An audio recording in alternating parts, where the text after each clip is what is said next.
Good morning, everyone. Welcome to the second day of the 2024 Philippine Social Enterprise Roadmap Conference with the theme Harmonizing SE and SSE Initiatives for ASEAN's Contribution to the SDGs. In a few moments, we will be showing a security briefing video provided by SEDA Vertis North. This video will cover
everyone, and welcome to the second day of the 2024 Philippine SE Roadmap Conference. Let us all welcome our host, Miss Man Sikam. Hello, everyone, and good morning once again. Thank you for having me again this morning, and do give me some special attention as well. Welcome to this day 2 of our conference. We are thrilled to have you all back, and as we continue this journey of learning, sharing, and collaborating on the crucial role of social enterprises and the broader social and solidarity economy in building a sustainable future. I'd also like to extend a warm welcome to our online attendees joining us virtually. We are so glad that you could be with us from wherever you are. Feel free to engage in the chat, ask questions, and connect with fellow participants as we move through today's sessions. Thank you all for being part of this community. We are so excited to get started. And now, to kick off today's session, we have a special pre-recorded message from a social entrepreneur who has long been a champion of social enterprises and the Philippine SE Roadmap. Let us all listen to the special pre-recorded message of Senator Bam Aquino. to the initial staging area located at Sola Corner, Lux Drive, near the Virtus North Mall. We would Morning, also everyone. like to inform Senator our Bam guests Aquino here. that our hotel Thank you for inviting me to join you at the 2024 Philippine Social Enterprise Roadmap Conference. Marami po dito mga kaibigan ko, having been in the sector for a long time already, and I'm very, very happy and very honored to be with you all, even if virtually. For many years, I was immersed in the world of social enterprise. Launching my own ventures, I encountered the rewards, challenges, and memorable lessons that come from merging business objectives with social impact. But I also recognize that many challenges stem from broader system problems that require government intervention.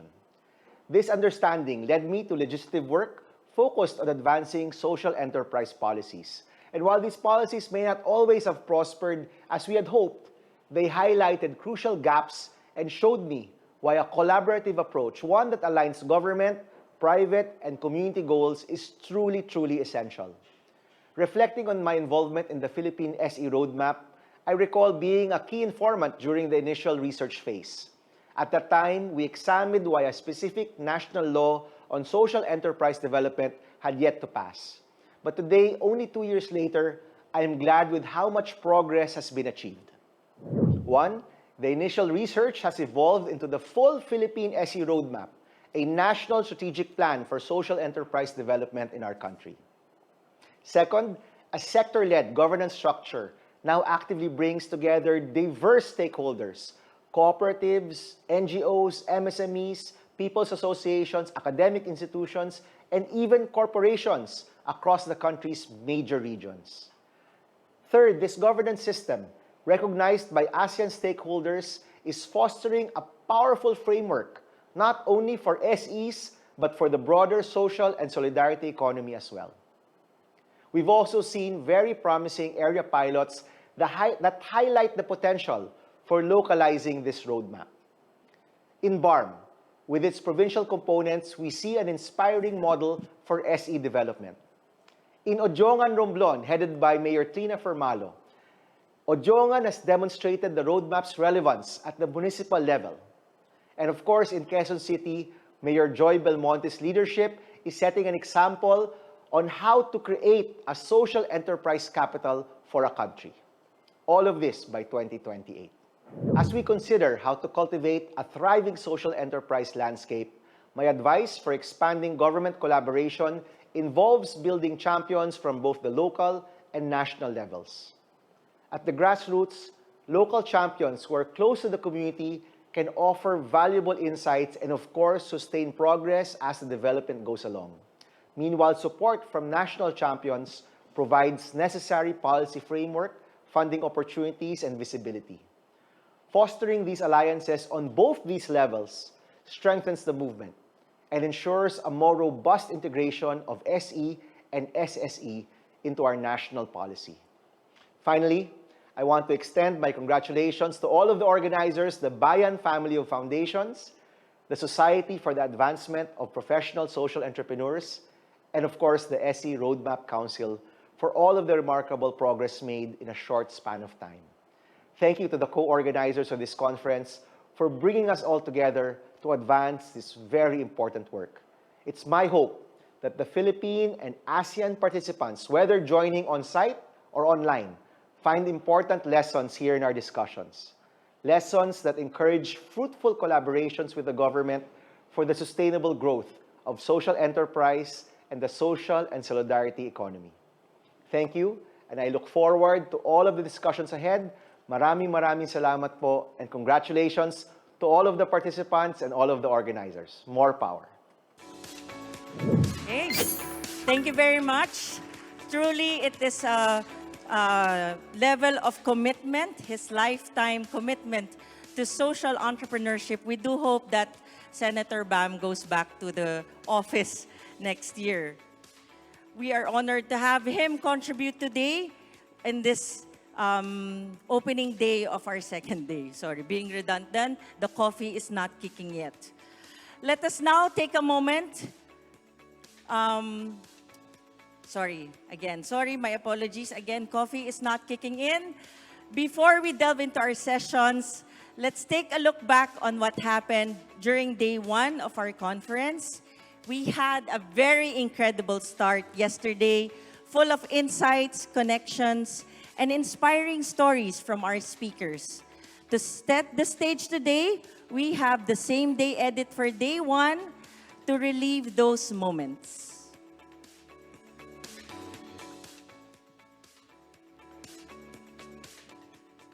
Enterprise Roadmap Conference.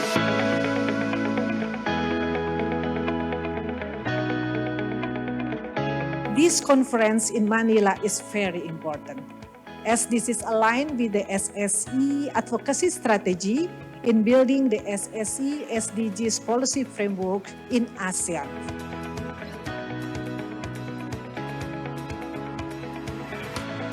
Today's gathering emphasizes the giant strides we have taken and the long journey still ahead for all of us. Through this conference, we are encouraged to foster mutual learning among ASEAN leaders with the sharing of best practices that can be adapted in our local context. And the branding that came out of that is Tatak SE. It will unify all the branding efforts that will come from the activities of the roadmap. We dream a lot of dreams. We talk a lot of talk. But if we combine dreams with action, then a lot of things can actually happen. And we're not doing this just to make ourselves proud of our accomplishment. We're doing this because we are able to help the people of this world that need the help that we are actually providing. We have to stress the need. That's why we are trying to have this alternative. SSE is an alternative in order to reduce this wealth inequality around the world. We want social enterprises to grow not just in scope and size, but of course, more importantly, in the impact that they are creating for the nation. When you talk about an enterprise and you begin to talk about access to finance, access to markets, access to technology, access to policy, you're actually talking about ecosystem. The focus for 2025 is hoping that the Ayala Group's deep involvement in the SE roadmap serves as the model in making SE development a strategic tool for establishing our ESG mandates in furtherance of the SDGs. And I hope this conference here will help us increase the level of ASEAN cooperation in mobilizing grassroots communities impacting change.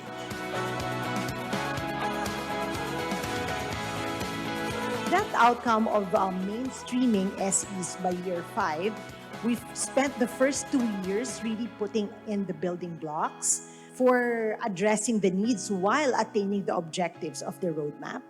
We spent year 2 growing it.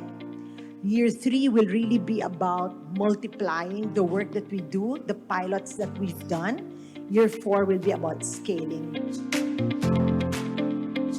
When we say, kasama ka sa pag-unlad, it is not just a slogan.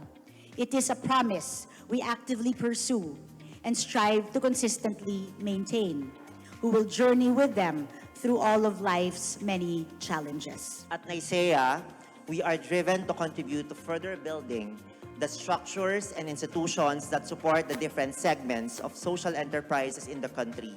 We believe these will make growth even more inclusive and sustainable. And I think as a social entrepreneur, the more we can get these different sectors all working together is going to be the only way forward so that we have everybody moving in the right direction. Partnership at the people below with the local government is very, very important.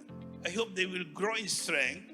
We can have a network of networks and then 1 million more enterprises. Perhaps the SE leadership could look into and be part in the discussion. CDA looks into a situation wherein cooperativism will be the primary driving force in the economic of our society.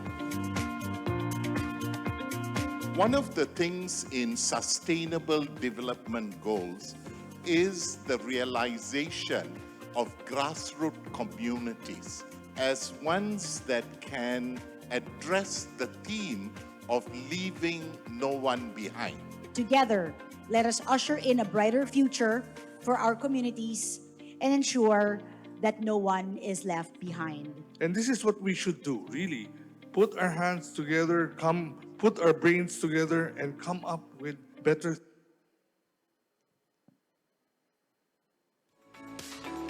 Okay.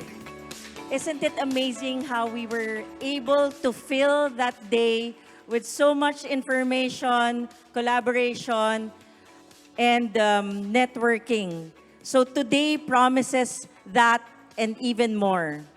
But before I forget, and before we start today's session, we do have some fantastic booths set up outside in the foyer featuring our very own social enterprises from the TAC SE store located on your left.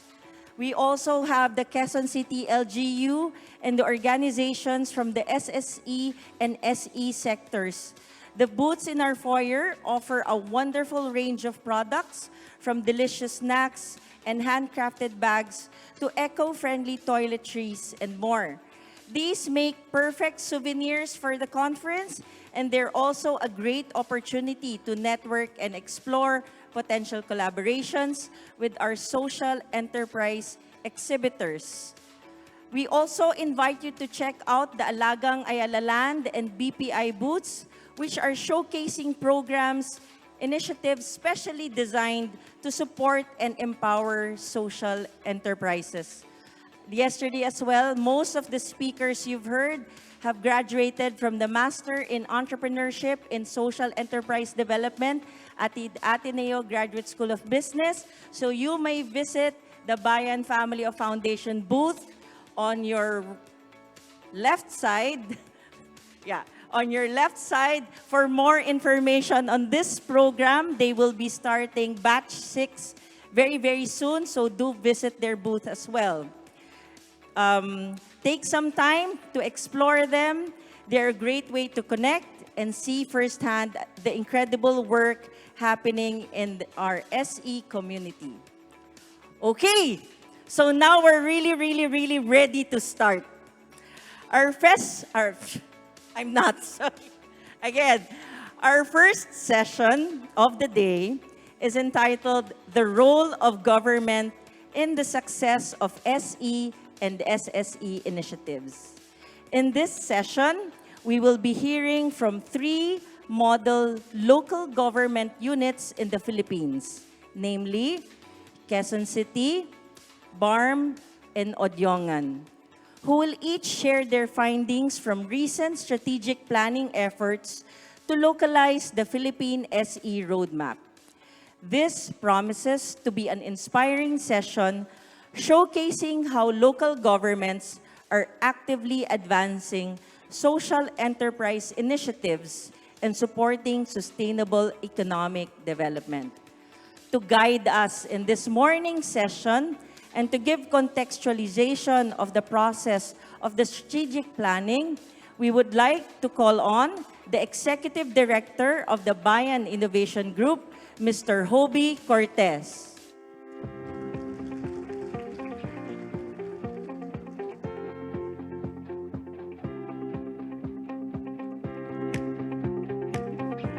Good morning, everyone. Well, I'm very pressured because yesterday, according to Prof. Carlo, we should start strong and end strong. And hopefully, we can start strong in our day 2 of our Philippine Social Enterprise Roadmap Conference. The topic of this session is the role of government in the success of SE and SSE initiatives. So yesterday, we talked about how social entrepreneurship and social and solidarity economy can be a way of achieving the sustainable development goals. We also talked about the status of the different subsectors within the SE roadmap. We talked about the status of the MSME subsector, the cooperative subsector, the people's associations, the academe, the NGOs. And some of you might be wondering, where is the public sector? How are they involved in the implementation of the SE roadmap? Well, due to the intricacies and bureaucracies, they were not included as part of the council. But we recognize the important role of government in scaling up and scaling deep in terms of implementing the initiatives within the SE roadmap. And so today, we will be talking about the role of government in the success of SE and SSE initiatives. So as you all know, the National Social Enterprise Roadmap was created in 2021. And previously, when we presented, when we had the conference last year, we still do not have partners from the local government units. And immediately after the conference last year, we reached out to various local government agencies, and some of them actually reached out to us and asked us, how can we collaborate in implementing the strategies identified in the National Social Enterprise Development Roadmap? So starting the fourth quarter of last year, immediately after last year's conference, we forged partnerships with 3 model government units. First is with the Bangsamoro Autonomous Region of Muslim Mindanao, with the municipality of Odiongan, and with the city of Quezon City, who is our host today. And following the signing of the Memorandum of Understanding with these government agencies, we understood that we have to look, in order to implement the SE roadmap in these localities, we have to localize the strategies identified in the National Social Enterprise Roadmap and create local strategies that these government agencies can implement. And special thanks to our best friends forever from the Sasakawa Peace Foundation, who helped us with this initiative. They supported us in actually working with these local government units in crafting local strategies for the implementation of the SE roadmap in these localities and in the onboarding of the social enterprises in these localities in the integrated service platform, which we discussed yesterday. So the partnership with these 3 local government units have 4 objectives. First is to establish Quezon City, Odiongan, and BARM as social laboratories and model areas for the SE roadmap. They are pilot areas. And if you see that if it will work in these 3 areas, then most probably it can also work for other local government units. And that's what we are hoping to do after 2024. Maybe in 2025, we can expand our reach to other local government units and maybe even the national government. The second is to mobilize SE roadmap partners towards the development of social enterprises in these areas through the integrated service platform. Generate through social enterprises inclusive and sustainable employment and livelihood, and pilot the SE roadmap interventions for the SE beneficiaries of these government units. So again, thanks to our BFFs from the Sasakawa Peace Foundation in supporting us in this endeavor. They only have 3 objectives in helping this project. First is to support the crafting of city ordinance and policies to institutionalize the local SE roadmaps and effectively entice and onboard social enterprises into the SE roadmap and democratize the interventions of the SE roadmap's integrated service platform to the SE beneficiaries of BARM, Quezon City, and Odiongan. So how were we able to come up with the localized version of this strategies identified in the national roadmap? First, we did an external environment assessment and an internal environment assessment. So we analyzed the macroeconomic factors, the market, and the supply and demand for interventions for social enterprises. And we matched that with the capabilities of these government agencies. So we analyzed these government agencies in terms of their outputs and outcomes, their competencies, their processes, and their potential in delivering a social enterprise development program within their localities. And based on the findings of these pre-strategic planning research, we were able to come up with strategies that can actually be implemented within their regions that's actually tailored to the specific needs, the unique needs of their stakeholders in the different areas. And then from the external environment assessment, we were able to know how many social enterprises, people's associations, CSOs are present in these different localities, and we were able to onboard them to the SE roadmap, and in order for them to receive the benefits of the different enablers within the SE roadmap. And then we had the strategic planning workshops with these 3 government agencies. And next is the drafting of the actual policy that will institutionalize the strategies identified so that these government agencies can actually put resources into it and to mobilize the various stakeholders within their localities to co-implement the strategies identified for the local strategies. So, after my presentation, we will be presenting the strategic plan for the 3 areas. But what you will find in their presentations are the localized vision, mission, objectives, key result areas, and strategies from the National SE Roadmap. So the identified vision, mission, objectives, strategies in the SE Roadmap, they are actually localized in the context of the different areas. And we will also able to integrate their area-specific strategies, as mentioned, that address the unique needs of these areas in terms of social enterprise development, in terms of challenges and opportunities. In terms of crafting the policy, again, this is very important because what we want is to have an actual implementable policy and to mobilize the various stakeholders to be able to contribute to the co-implementation of these localized strategies. So we were able to identify how the resulting strategic plan will be implemented in these 3 areas. So for BARM, they will be crafting a memorandum circular from the Cooperatives and Social Enterprise Authority of BARM, together with an executive order from the Chief Minister of BARM, and later, hopefully, this can become a BARM Act. For QC-LGU, who actually already has been, as discussed yesterday, they've been implementing the People's Council. So the resulting plan will be included in their local development plan, and they will be pushing for a city ordinance that will institutionalize the strategic plan. While for Odiongan, they will also be passing a municipal ordinance to institutionalize the resulting strategic plan. So that ends the contextualization of the project.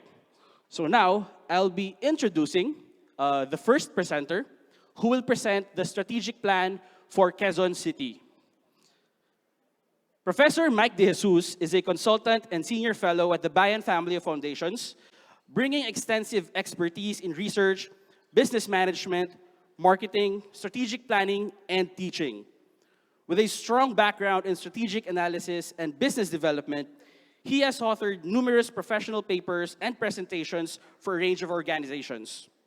Professor De Jesus earned his Bachelor's of Arts in Political Science from Ateneo de Manila University and holds a degree in entrepreneurship from the Asian Institute of Management. An accomplished academician, Professor Mike has been a faculty member at the Ateneo de Manila University and the Ateneo Graduate School of Business since 2011. Over his career, Professor De Jesus has collaborated closely with key figures such as BFF's founder, Ms. Regina Paz Lopez, Dr. Eduardo Marato, and Professor J. Bernardo, contributing to community development and social entrepreneurship initiatives. He also played a pivotal role in developing social entrepreneurship teaching materials for ABS-CBN Bayan Academy in 2012. Professor Mike has led strategic research projects for over 20 organizations, including Microsoft Philippines and the Philippine Business for Social Progress, providing essential insights to enhance their competitiveness and sustainability. Ladies and gentlemen, let's all welcome Professor Mike De Jesus.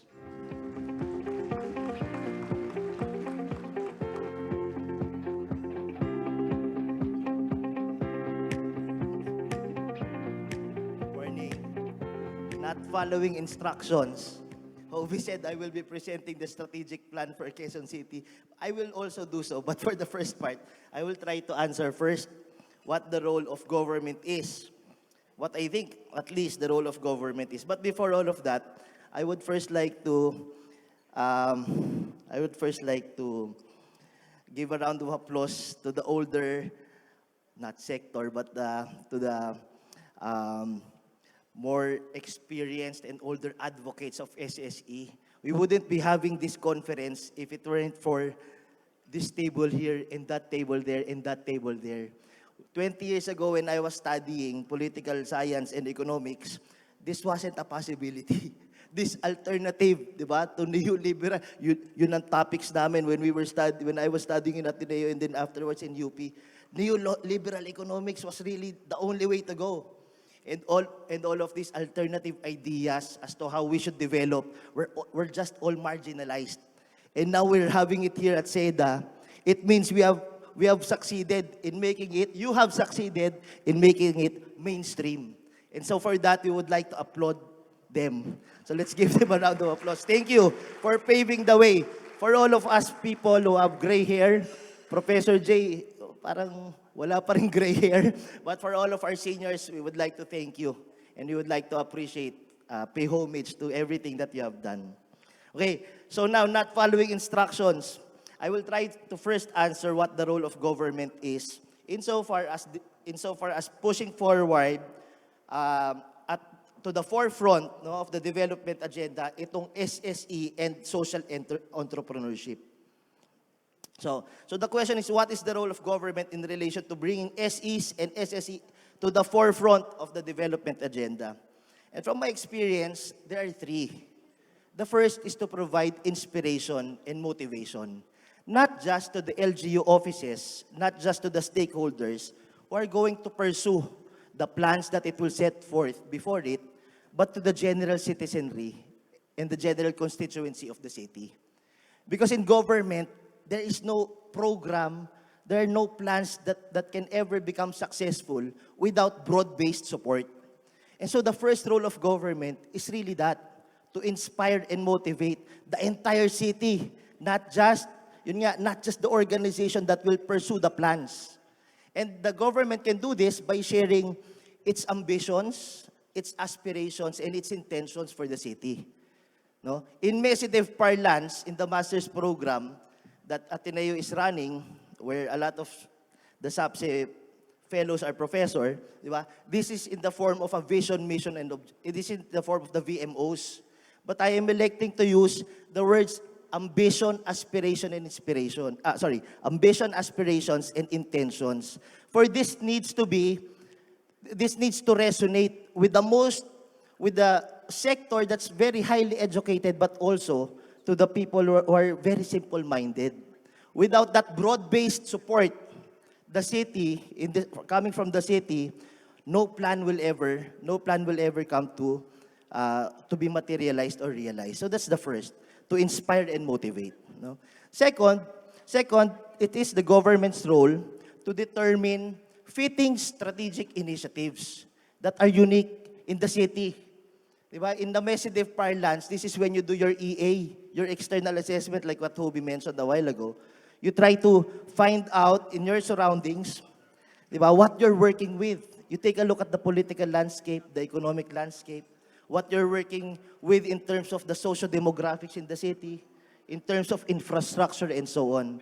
Naturally, a strategic plan for one city will not work for another. Diba? So it needs to be very unique. So in Mesidev, as I mentioned, this is the EA-IAA exercise. So it's determining and rallying behind strategic initiatives that are very unique to the situational context of the city. That's the second role. The third is to empower the institutions who will pursue it. Okay? The institutions that will pursue the strategic plan that you prepare needs to be empowered. And to do this, you just need to make sure that the peso investments that are needed, the people that are needed, the philosophies, the policies, and the processes that are needed are all in there. No? So in your parlance, again, in Mesidev parlance, this is just simply your resources. Diba? But I'm electing to use generic words simply because the intention of all of these things is not just the organization that's pursuing the plan, but the general citizenry or the general constituency of the city. So it's easier to understand ambitions. What is your ambition for the city? What are your intentions? What are your aspirations? VMO, it's a little bit technical. Your vision might be your mission, and so on and so forth. So that might be easy to understand for people working in the organization, but not as easy to understand for people on the streets. Not as easy to understand for people in the grassroots. So therefore, sharing your ambition needs to be in layman's terms. Anong gusto nyong gawin para sa syudad natin? So to me, these are just the three things. These are three simple things that I think governments should put forward so that its intention of bringing the SE and SSE advocacy to the forefront of its development agenda can be achieved. So now I'll discuss this in the context of Quezon City. So I'm also following your instructions, Sobi. VMocraPis patres pa din naman yan. Okay? It's just that I'm electing to use generic terms or generic words. Okay? So now, let me discuss it in the context of Quezon City. Okay? Aspirations, ambitions, and intentions. So what is it? What is Quezon City's version of these things? And essentially, this is the declaration of Mayor Joy that she wants to make Quezon City the SE and SSE, implicitly, the SE and SSE capital of the Philippines. And with that declaration, she's really posting an existential question. Rather, not question, but an existential statement that Quezon City is no longer going to be just a victim to unsustainable ways of living. That Quezon City will no longer just be a victim to unsustainable ways of doing things. Ang sinasabi niya, what she is really saying is that we will become, we will not anymore follow what we have been accustomed to for the past 25 years. We will change our ways. And with that statement, that's really an existential exclamation point, di ba? Essentially, what she is saying is we are going to change. And that message is directed to different sectors or segments of people in the city. First, general constituents. That message is for them. Diba? A lot of times, the younger crowd or the younger segments of the population are the ones who have these ideas that can really propel the city forward. So that message will become stronger, it will become easily received by the younger one, and hopefully the younger one can influence their parents and their grandparents and so on, who sometimes, a lot of times, when they receive new things, the main response will be, ano na naman ito, kung gagawin natin, SE, SSE, we don't understand those things anymore. So when these types of messages are directed to the youth or to the younger segments of the population, you can expect that these things will really move forward. No? So that message is not only for the general constituents, it's not only for the local stakeholders, it's also a message to the rest of the country. What Mayor Joy is saying is that, watch out, we're going to do it and we're going to prove that we can do it. We will be the model city for all of you to copy. So that's really what she is saying. Not just, and the next recipient of the message is not just the rest of the country, but the rest of the world. She is saying hello to Hong Kong. She is saying hello to Bangkok. She is saying hello to Jakarta. Di ba? What she is saying is that, watch out. There is a city in the Philippines that will become a model city for SEs and SSEs. And that's a huge declaration. If you don't get motivated with that, I don't know what else will motivate you. Yeah? So this is the first role. This is the first role that government needs to play insofar as pushing SEs and SSEs at the forefront of development. And in the case of Quezon City, this is what Mayor Joy wants. This is also easier to pursue if this role resonates with grassroots. Yesterday, it was mentioned that this is not my ideology. Professor Ben mentioned yesterday, this is not my ideology. SSE is not my ideology. This is the ideology of the people. And so with what Mayor Joy is saying is that this is not also her dream and her vision and aspiration for this. It's not only solely coming from her. This resonates with grassroots communities. Kasali kami dyan. That's why to me, Prof. Ben, I would rather use the word philosophy rather than ideology. When I was growing up, we learned a lot of ideologies. None of them succeeded. But philosophies, we get to live out every day.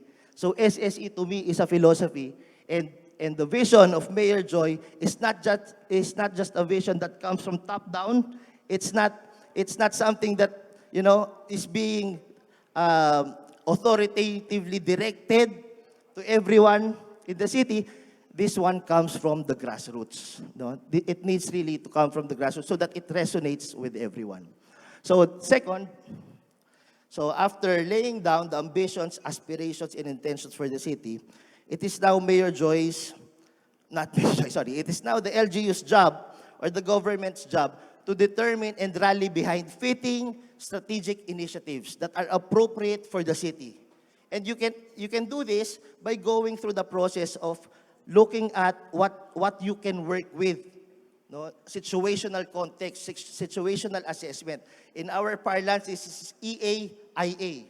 It's determining what mega trends there are in the city, what mega factors or macro factors are there in the city so that we can ride on them, so, and push the agenda forward. This is also the time that you ask yourselves, what are we working with? What are we working what are we working with? And with that, you also ask, what have we not done before? What is doable and what have we not done before? This is the time that you think big and that you spark imagination. Okay?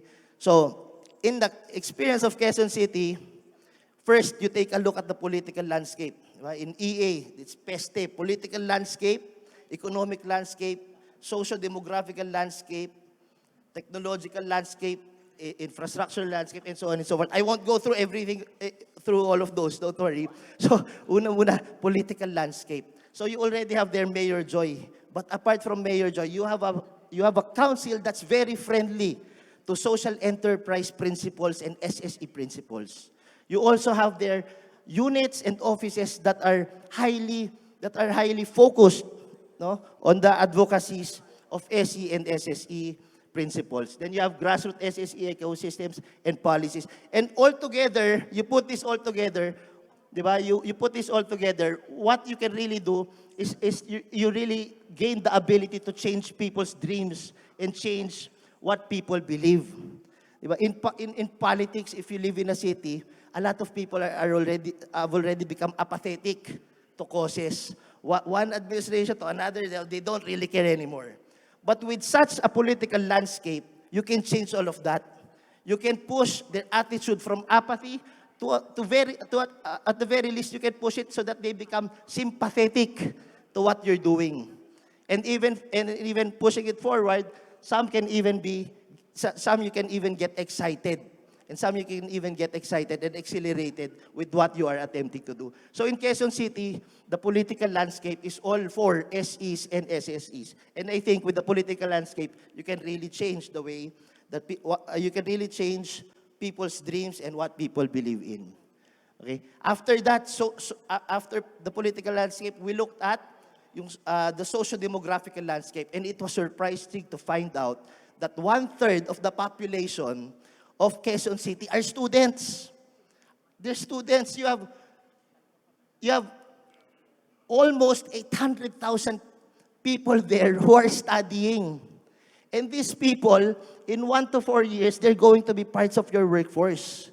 Some will become entrepreneurs. With our intervention, they will no longer become just ordinary entrepreneurs. They are going to become social entrepreneurs. And that's the government's role. Or at the very least, entrepreneurs that are sensitive to the issues of society and to the issues of the environment. Diba? 800,000 students. All of these students, all of these people, we can influence. The LGU can influence. So that later on, when they become professionals, they're not just lawyers, they're not just accountants, they're sustainable accountants. But there's such a thing now as sustainability finance, and so on and so forth, and green law, and so on and so forth. So we can influence all of these people. K to 12, you can hone their values and virtues.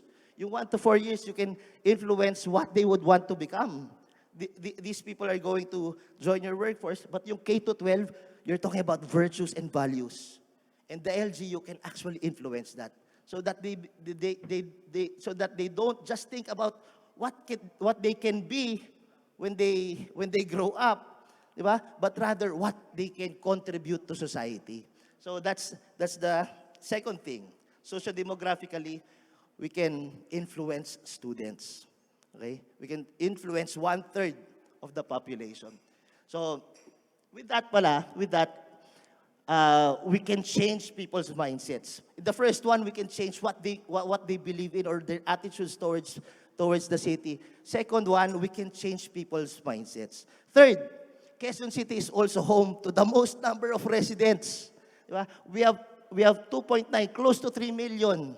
Close to 3 million residents in Quezon City, 142 barangays, 18 historical districts, 6 congressional districts, and more than 3 dozens highly organized subdivisions wherein you have homeowner associations and so on and so forth. di ba? In solidarity economy, you talk about territories or communal values. This is the time wherein you have your families being linked to communities. I grew up in Quezon City, but I never had the chance to get linked to my community. With the solidarity economy principle, this is the time to do it. And the LG, you can do that. With all of those, imagine that 3 dozen major subdivisions, with each subdivision, I don't know how many residents they can house there. No? So with this landscape, with the social demographic landscape, you can change how people live, change their consumption habits, change, you educate children with reuse, reduce, recycle, principles of circular economy, and so on and so forth. The platform is there. The platform is there. So that's the third landscape, residents. Then after that, we also looked at organizations, people's organizations, NGOs, cooperatives in Quezon City. And during the planning, it was very enlightening to hear that one of the participants said or shared that we no longer want our beneficiaries to just be recipients of aid. What this participant mentioned is that they want their participants to be productive and meaningful contributors to the mainstream SSE economy or the SS economy, social and solidarity economy. We no longer want them to just be recipients. We want them to be included. And with the sheer amount of CSOs in Quezon City, this really can be done. So after changing the way that people live, we change the way that they participate. The next, MSMEs and industries. You have the most number of MSMEs or even nano, micro, small enterprises in Quezon City, the entire Philippines. You have industries. It's called the BPO capital of the world, or maybe the Philippines. I might be pushing that too much. BPO capital of the Philippines, wherein you have all of this business process outsourcing. Can we change also the way that people do business? Naturally. The LG, you can do this, di ba? Supply chains, can SEs participate in the supply chains? In the supply chains, is there an SSE ecosystem to help SEs and other actors participate? Can the supply chains in all of these industries become greener? Can employment become more inclusive? Can marginalized sectors participate? So with all of the things that we're saying that we would want to change, for this part, we would want to change the way that people do business. All of this now rests on Quezon City's shoulders, together with us, of course. Malls. Quezon City has the most number of malls. Malls are boon and bane. They have a very large carbon footprint, but it's already there. So these malls, you convert them into markets for SSEs. Not for SSEs, but for SEs. And a very good thing is that you have Ayala malls. A lot of Ayala malls in Quezon City, which you already know from yesterday, are our partners in the pursuit of making, in pursuing this social entrepreneurship in SSE agenda. And with malls, you can change the way that people consume. Diba? You can change the way people consume. So malls as markets, malls as conduits for information. One of the objectives of the roadmap is to increase awareness and to harmonize understanding. You have the malls there. Diba? And the malls can be also used as laboratories for improving sustainable practices. And finally, two more things. You have the most number of parks in terms of count and also hectareage. You have La Mesa Eco Park. I live in Batangas where subdivisions are the exception. Diba? Mountains are the norm. In the city, subdivisions are the norm and greeneries are the exception. And this is why parks to me are very important, because this is the best way to introduce your families and your children to the environment. Just imagine your kids playing, climbing up trees, and then one day someone comes along and cuts down the tree. Imagine the traumatic experience for the child, di ba? So I think the parks in Quezon City needs to be used so that green lifestyle can be incorporated into their daily lives and so on and so forth. So not only do we change all of the things that we mentioned above, we can also change people's lifestyle. Last, okay. Quezon City is a major transportation hub.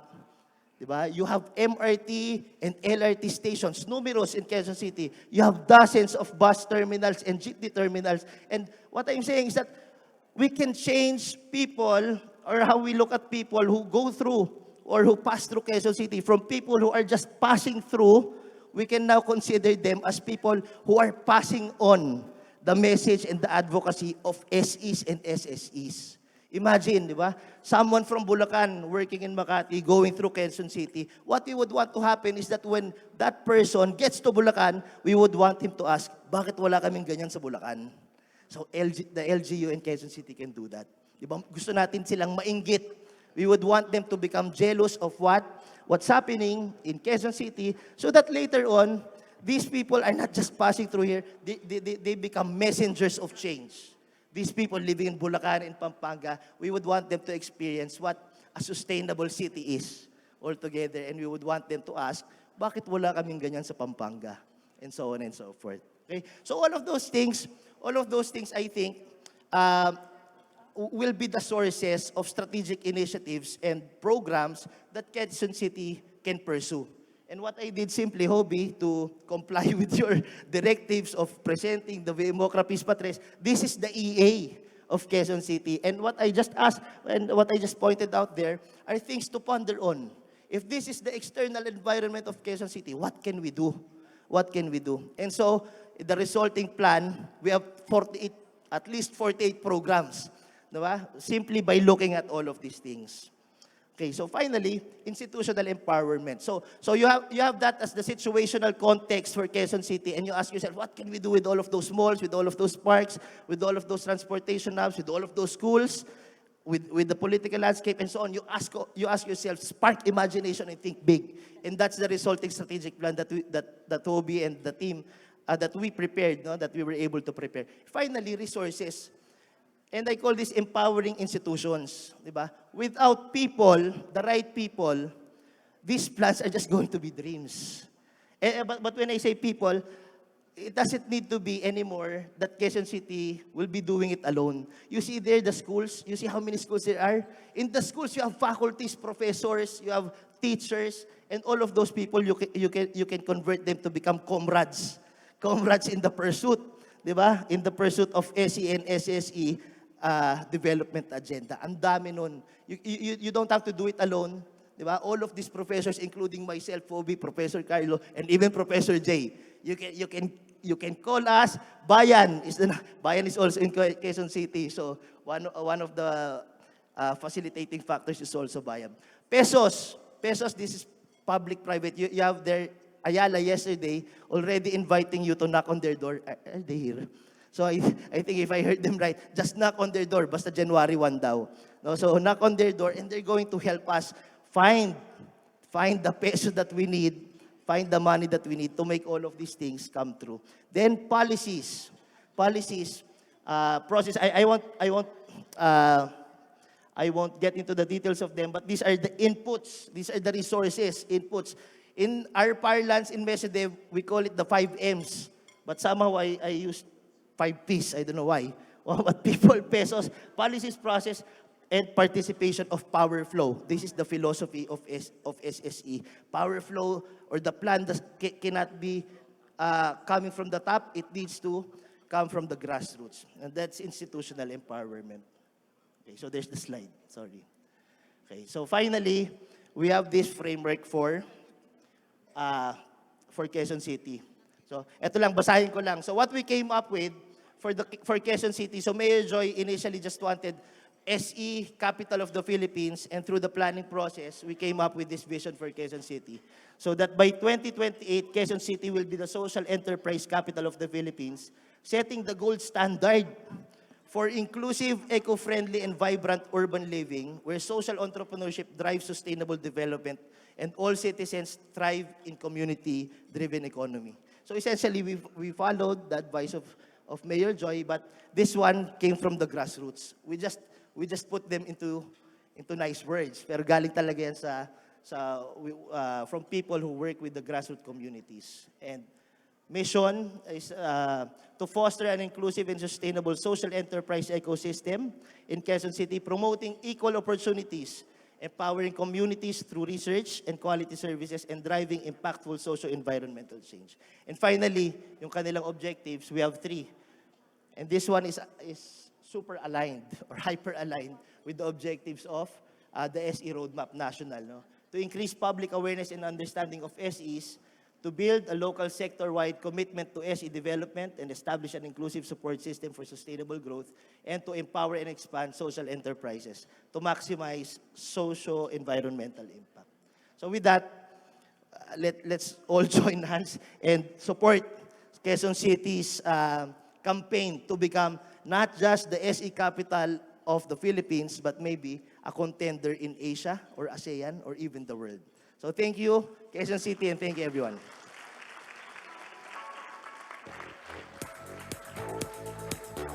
Thank you very much, Professor Mike, for that very inspiring presentation.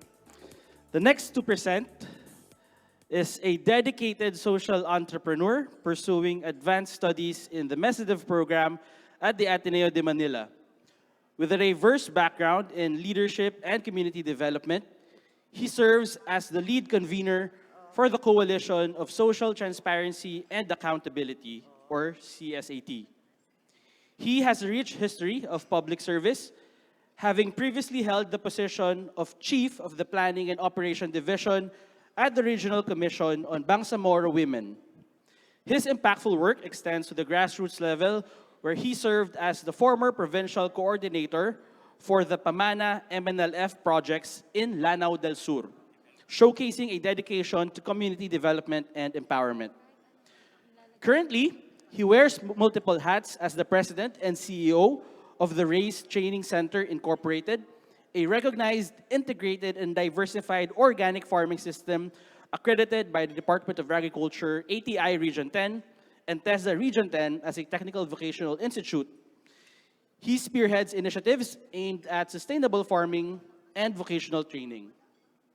Actively participating in the Mindanao NGO subsector, he serves as a council member and represents the cluster in the crafting of the National Social Enterprise Roadmap Development, and a significant project. It's a significant project led by Bayan Academy. This involvement reflects his commitment to shaping the future of social enterprise and community development in the Philippines. Ladies and gentlemen, the second presenter, Mr. Rashid Bangkolongan. Hello, Mike. Haba-haba. Hindi ako sana introduce hobby. A'udhu billahi minasyaitanir rajim. Bismillahirrahmanirrahim.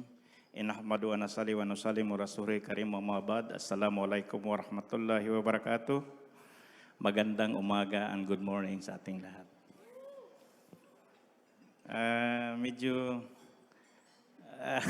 It's not easy to follow my professor.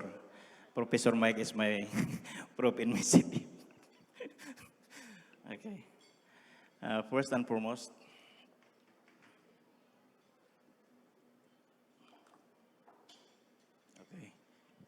I have to present the summary of the output of the BARM study about the SE roadmap. The presentation employs the summary of the findings of the reprised strategic planning research and the BARM regional strategic plan for social enterprise. But before I have to give you the result of this finding, I have to give you a little background about BARM, because BARM is very unique. All of us here the Bangsamoro Autonomous Region, but BARM is a unique region in the Philippines. If we try to look at it, it is a local government unit in operations, but all the agencies are devolved within it. It's very unique. Why? Because you have a presidential form of government and you're operating in a parliamentary form of government. Okay? Why unique? Because the big agencies in the national government, like the Department of Agriculture, the Fisheries, and the Comprehensive Agrarian Reform, in BARM, they fuse it into one, the MAFAR, Ministry of Agriculture, Fisheries, and Agrarian Reform. We have the DNR in the national government, we have the energy, and in BARM, they fuse it into one ministry. In education, we have the basic education, secondary education, we have the TISDA. In BARM, we have one, MBHTE, Ministry of Basic, Higher, and Technological Education. So very unique, okay? So that's why we differ. A controversial, until now, we read it in the newspaper about the situation whether they have to force through the elections on May or they have to postpone. And at the same time, we do not know whether Hulu Sulu is permanently excluded in BARM. So that's why that is the uniqueness of BARM, part of the uniqueness. Okay, during our external environmental analysis, we see a lot of things. We see a lot of opportunities that was not being utilized. Okay? First and foremost, we have the halal industry expansions. Even though during the ARM period in 1994, they have already formulated and crafted the Brunei, Darussalam, Indonesia, Malaysia, and Philippines East Asia Growth Area, or the BIMP Ayaga. And until now, this program only take off on the different countries, but in the Philippines, we are still on the ground. We're not able to do it. Why this halal industry expansions? Why is it an opportunity? Because if you try to look at, if you follow some of the Bangsamoro going to the department store, buying any product, they are always looking at the label of the logo in the can or in the pots. But if you try to look at in the BARM area wherein the Tikli populations are Muslims, they have no factory, they have no manufacturing, they don't produce, and there is no accredited halal industry. So it's a big opportunity for the BARM. Even in the demand in the global market, we are projecting at least more than $7 trillion on the halal product. But for us in the BARM, we are not able to do such. We have the supportive legislative framework. If you try to look at, okay, in the Article 13, Section 7 of the Republic Act 11054 of the Bangsamoro Organic Law, it recognizes and protects the promotion and establishment of the Cooperative Social Enterprise Authority.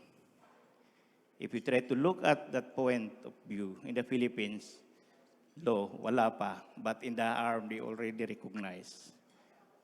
But the only thing is we were not able to craft because in BARM, they have to do it law, create law to create the implementing rules and regulation to implement the law.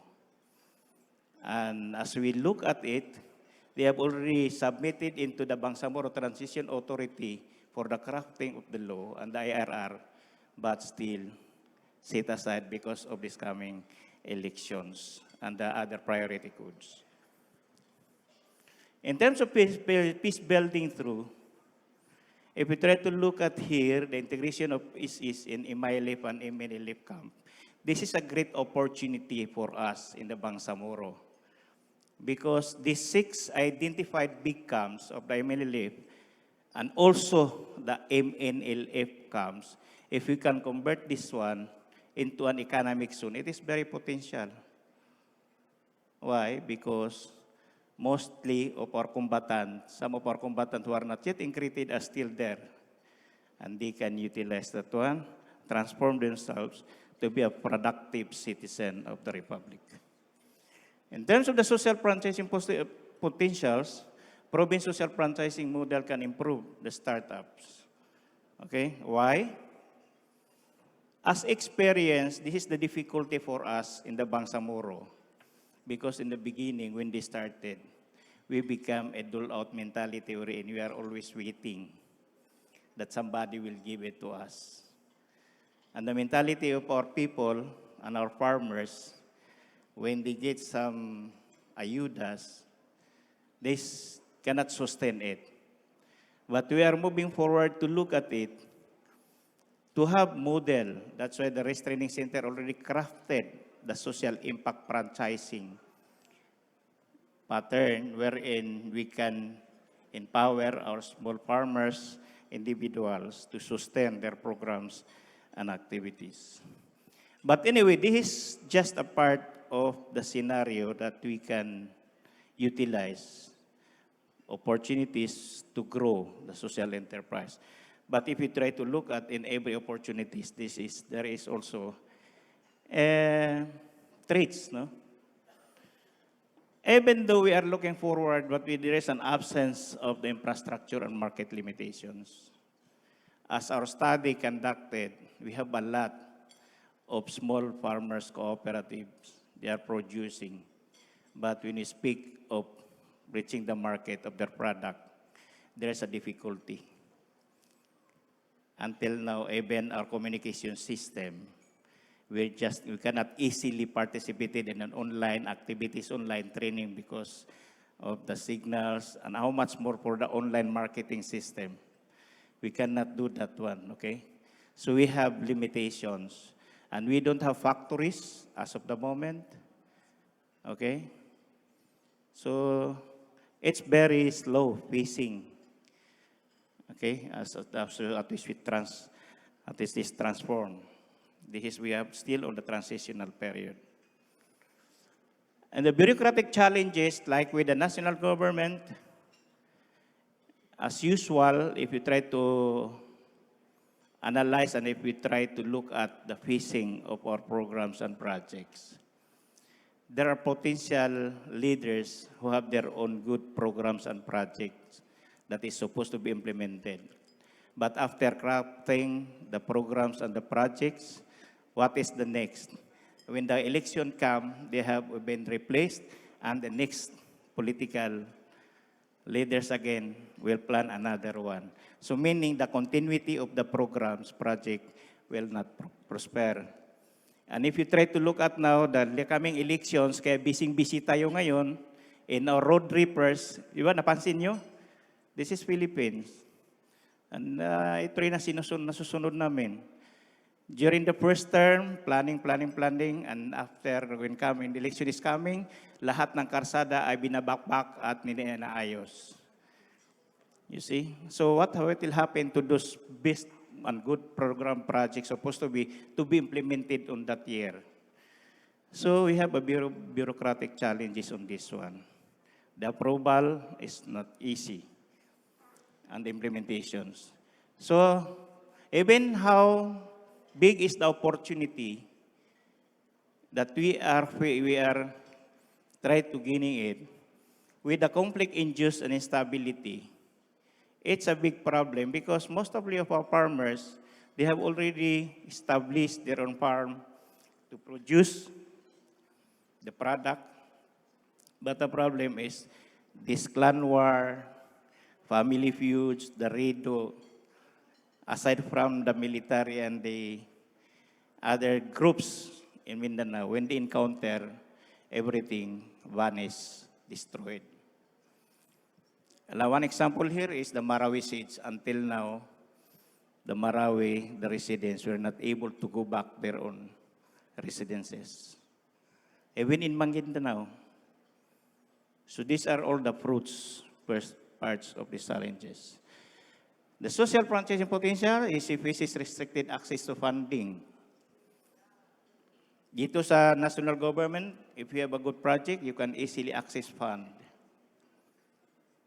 In Mindanao, that's why we have a lot of NGOs working in Mindanao to implement their programs through them.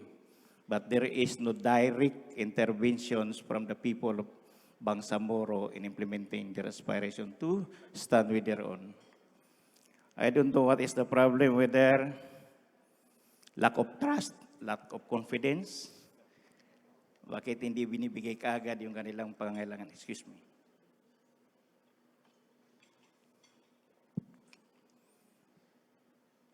So these are lots of traits. That's why we're not able to implement the supposed to be group programs and projects that we are aiming to prosper the economy of Mindanao.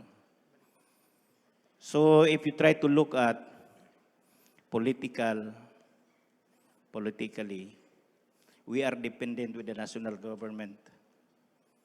We cannot really govern with us. That's why for us CSOs, we are pushing through. We have already, the other day, the November 12, we have our press conference here because we didn't have press conference in Mindanao. So we put it here in Manila so that it will become near to the national government to push through the election. Why? Because we want the legitimacy of the power of our members of parliament, not for the appointment. Because we want to build accountability of our leaders to their people, not to the appointing officers. Very crucial and very challenging, actually. So when we speak of the Sisya Barm, yesterday, when I'm listening with the discussion about the cooperative, the difference between cooperative and social enterprise, actually, very amazing yung discussion natin kahapon kay Father bakit ganon? Because I'm also a consultant for the cooperative. And they differ the cooperative union and the federations and at the same time the social enterprise and also dinify nila. Pero dito sa BARM, pinag-isa. If you try to look at cooperative and social enterprise authority in one. Okay? But if you try to look at, even though pinag-isa, the people were not able to classify and understand the real meaning of the cooperative and the social enterprise. But the leader of the CISIA and the BARM, they work together actually, pushing through to implement their programs and projects. They have a good collaborations. All the departments, if you try to, kahit nga, even though they devolve and diffuse the different department, they work together, hand in hand, to push through all their projects and programs. They're trying to implement in the convergence mode, wherein all the agencies work together to implement their programs. And when I say the external help from outside, the INGOs, the NGOs, are all gone to Bangsamoro implementing the programs. Why? Because it's an open opportunity for them. Okay?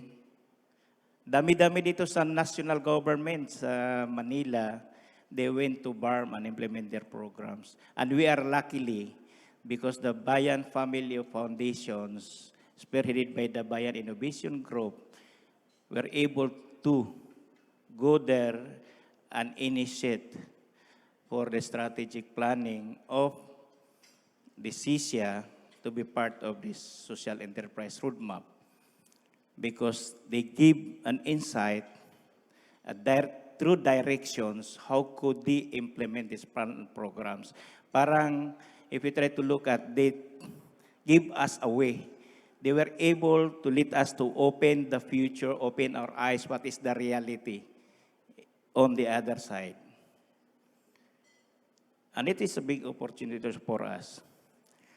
In terms of the public relations and capability, all the officers, all the people, we have already identified the CISIA champions in the member of the parliament who are pushing through to make the CISIA in its good.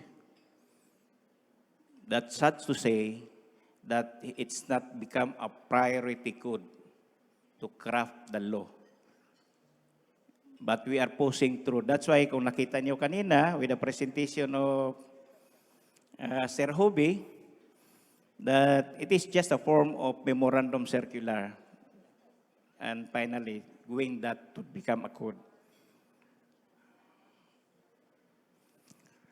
Now, in every strength, there is also a weakness. As I said in my first talk, that we have a lot of potential, but we have lack of experts. Most of our experts, the Bangsamoro experts, migrated. This is one of our problem. Do we have a lot of experts, even lawyer? They are now staying in the capital. And some of them will become specialists, an expert really, they went to abroad. Greening pasture.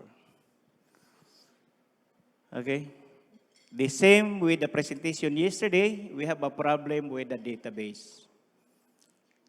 Sometimes we rely on the published data, documents, but if we try to look at on the ground, there is a little bit problem, discrepancies. Even me, myself, when I'm working as a provincial coordinator on the Moro National Liberation Front, Pamana programs, we have a problem because when we present our data from agency to agency, just in focus on a one barangay or one camp, we have already discrepancies of data. So I think most of the agencies in the national also experience this one.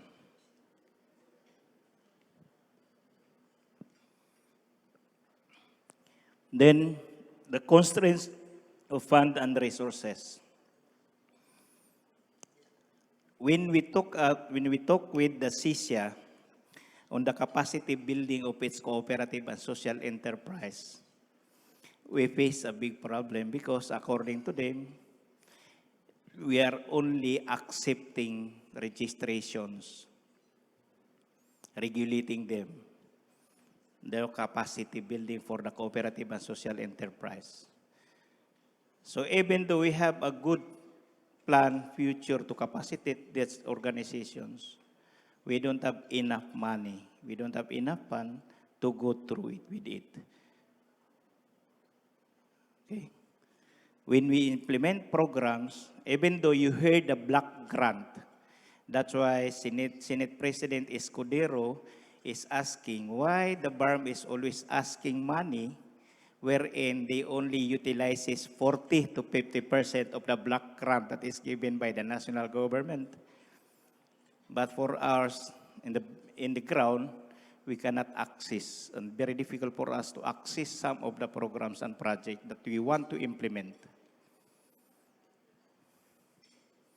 So the offices like the CISIA, if you try to look at the office of the CISIA, they have the 6 provinces, the Lanao del Sur and Marawi City, the Maguindanao del Sur, Maguindanao del Norte, and Cotabato City.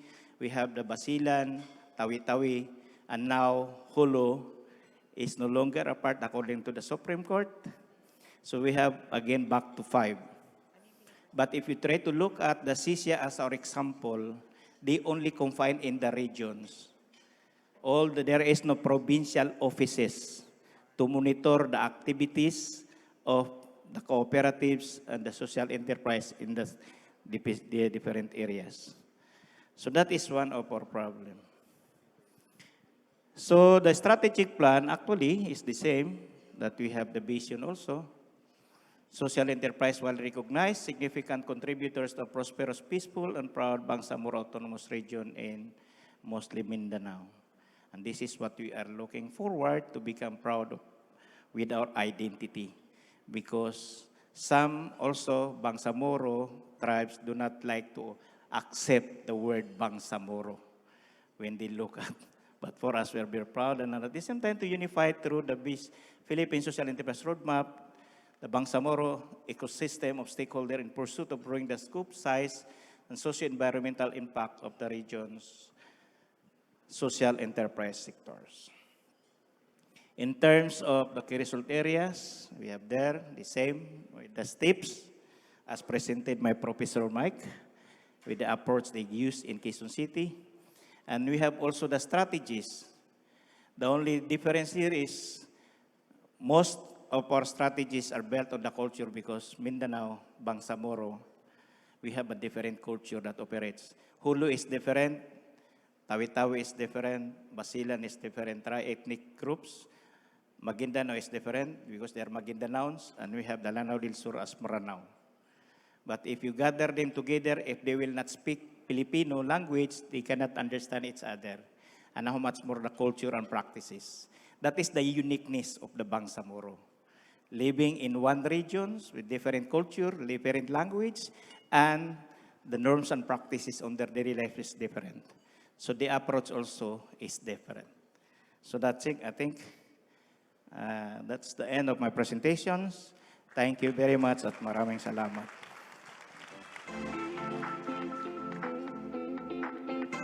Thank you, Sir Rashid.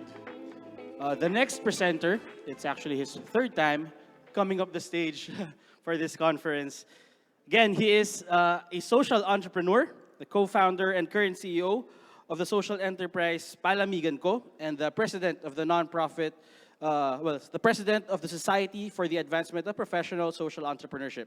He's also currently a board member of the Mental Wellness Advocacy Program of ROCED Philippines, known as Project Steady Asia, and an adjunct professor of the Master in Entrepreneurship for Social Enterprise Development at the Ateneo Graduate School of Business.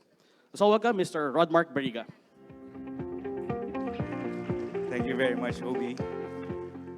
It's me again, guys. Good morning again. Good morning, everyone, and welcome to day 2.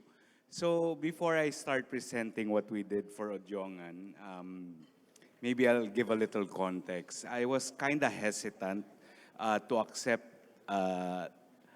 helping them with the strategic plan because as a social entrepreneur and maybe as a Filipino, over the years, I've been a bit jaded when it comes to dealing with government officials and dealing with government institutions. And even when I started, I have to admit, and I have to be honest, even when we were just starting our social enterprise, we were really hesitant in dealing with any kind of government institution. But luckily, I accepted this, and I'm very fortunate. Now I regard myself as very fortunate for having accepted this because it, again, rekindled hope and showed me how important government really is in any kind of development work. And I'd like to thank Mayor Trina, and I see your team is here. I'm so happy to see them again for giving me back that feeling that really we can trust the government and there's still good people in the government that can really push forward our initiative for development. So with that context in mind, let me present to you the plan, the strategic plan that the Odjongan team did. So the title is Tatak SE Serbisyong May Puso sa Odjongan Program. Serbisyong May Puso means service with a heart. So let's just dive in straight and go, as mentioned earlier by Prof. Mike and Sir Rashid. The way we did this was we looked at the external development. So you can just imagine this took several months to do for all three of our pilot agencies, areas. So we first looked at the external environment, and from that we tried to extract the opportunities and threats. And these are the opportunities that we saw through the study that was conducted, where our research, desktop research, interviews were conducted, surveys were conducted, and these are the major opportunities seen in the Odjongan municipality. So first, expansion of specialized continuous skills training. There's already specialized and skills training in the area, so there's an opportunity to expand on this. There's already sustainable practices in Odjongan, so another opportunity is to expand on this sustainable practices. There's a huge potential for youth-led entrepreneurship, expansion of specialized, it's the same, expansion of sustainable practices, and it's both the same. So these are some of the opportunities from the EA, and these are the threats that were seen. So first, there's a high dependency on limited funding. Traditionally, the CSOs and the organizations would often look for for funding that had high interests. And there's limited opportunities for that, but there's still a high dependency on it. There's also limited reach and gaps in advanced training. There's limited sustainability on one-time initiatives. What does one-time initiatives mean? Groups will come in giving grants and conducting programs. And then once the grant is given and the program is initiated, the groups leave and nothing, no follow-up happens. So there's also geographic and logistical barriers for Ojongan. There's also the high cost of infrastructure and equipment. And of course, it's exposed to market and environmental fluctuations. And lastly, and I think this is true for most provinces in the Philippines, there's the migration specifically of the youth from the area for better economic opportunities to other areas. The summary of the strengths and weaknesses that were found will be given next. To contextualize the internal analysis that was done, there were four frameworks, there were four components that were used. First is through the performance. The assessment was conducted on how the relevant SE programs, current funding, and the actual impact assessment being done on the different programs being initiated, were how they were performing. So an assessment was made to see how they were performing. Another assessment was made based on the processes and functions that are being utilized currently. People were also assessed, and of course, the potentialities in Ojongan were also assessed. And from these were extracted the strengths and weaknesses. And these are the summaries of the strengths. So using the four components, and maybe I can highlight some of them. For performance, it was seen that there was significant support for traditional livelihood and a strong emphasis on community and gender empowerment. For people, currently there's effective people mobilization and organization. There are planned multi-stakeholder approach and sector-specific expertise in key departments. And these are the other strengths that were found for Ojongan. Now, when we were discussing the weaknesses, when we were presenting the weaknesses to the team from Ojongan, we warned them already that they might be hearing things that they might take seriously or they might take personally. And we told them to have an open mind and try to see where the weaknesses are coming from, if they really resonate with them. And I was fortunate that the team that helped with the strategic planning was very dynamic, and they were the first to say that we already know all those weaknesses and they are all true. That's why we are doing this planning, so that we can take care of those weaknesses. So what's the framework of the strategic plan that the group came out with? First, the vision: LGU Ojongan will become the model municipality on social entrepreneurship in the Philippines, embracing Atokali industries. Now, what does Atokali industry mean? It's an ASI phrase. It's the local language being used in Ojongan. And directly translated, it means in Filipino, atin ito, or in English, this is ours. But this is much more complex and much more deeper for Ojonganons. No? And, oh, wait, let me go back first. I asked the group to actually define what Atokali means. And so I won't miss. I took note, and this is verbatim from the group, what Atokali means for them. Atokali for Ojongan, or Ojonganon, specifically speaks of who they are as a people, what they do and what they produce, not just in the field of agriculture and fishery, but encompassing all the spheres of human endeavor and development. It paints a picture of resiliency, of hard work, craft, and innovation, tested by the passing of time. When we hear Atokali from the mouths of our Kasimanwa, a spirit of unity and solidarity, originality, and deep value of who we are is rekindled in our hearts. So, just this phrase alone, there's so much complexity and meaning for Odionganons. And they identified some of the existing Atukali industries in Odiongan, and these are some of them. This is not all. You'll see that there's also a lot of industries that are involved with agriculture, as majority of the area in Odiongan is still agri-based. And these are some of the examples of the industries that they would want to support through this SE roadmap. And the mission is to empower communities while creating vibrant and sustainable impact through social entrepreneurship. Some of the strategies that came, there were 3 major strategies that came forward from the planning session.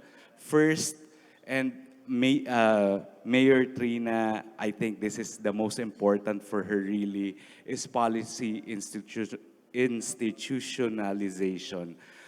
They want to make sure that whatever plans come out and whatever programs come out of this plan is institutionalized in Odiongan, meaning that no matter who is presiding over the municipality, the program will continue. So this is the first strategy, really, policy institutionalization. The next is, of course, capacity building, and capacity building means not just for the social enterprises that will be part of the program, but also for the people who will be assisting from the government to make sure that the program is successful. And lastly is building partnerships. I think I mentioned this yesterday for those of you yesterday. In any kind of development, really, partnership and collaboration is the key, and it came out in their strategy, building partnerships.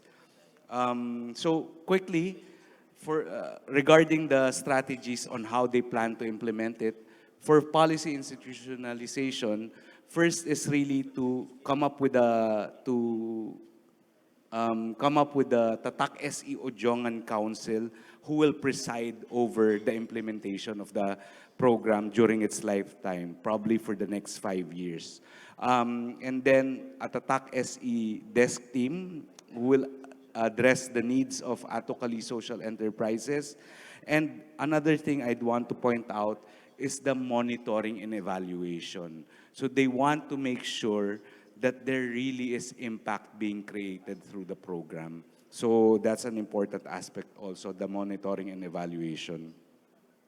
Regarding strategy 2 of capacity building, like I mentioned already, it's going to be a comprehensive capacity development for not just the social enterprises, but including the group and the council that will be spearheading the implementation of the program. And you can see also that part of the capacity building is that impact investment framework to make sure that money will flow in so that the program will continue to run once it's implemented. And lastly, for building partnerships, it's really about the network of potential partners that can help make the program successful. And that's the Tatak SE Serbisyong May Puso for Odiongan program. Thank you very much again.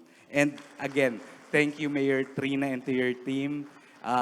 Thank you to Mayor Joy, and thank you to Datu Jumbo, also from BARM. You rekindled the heart in me of working with government. So thank you very much.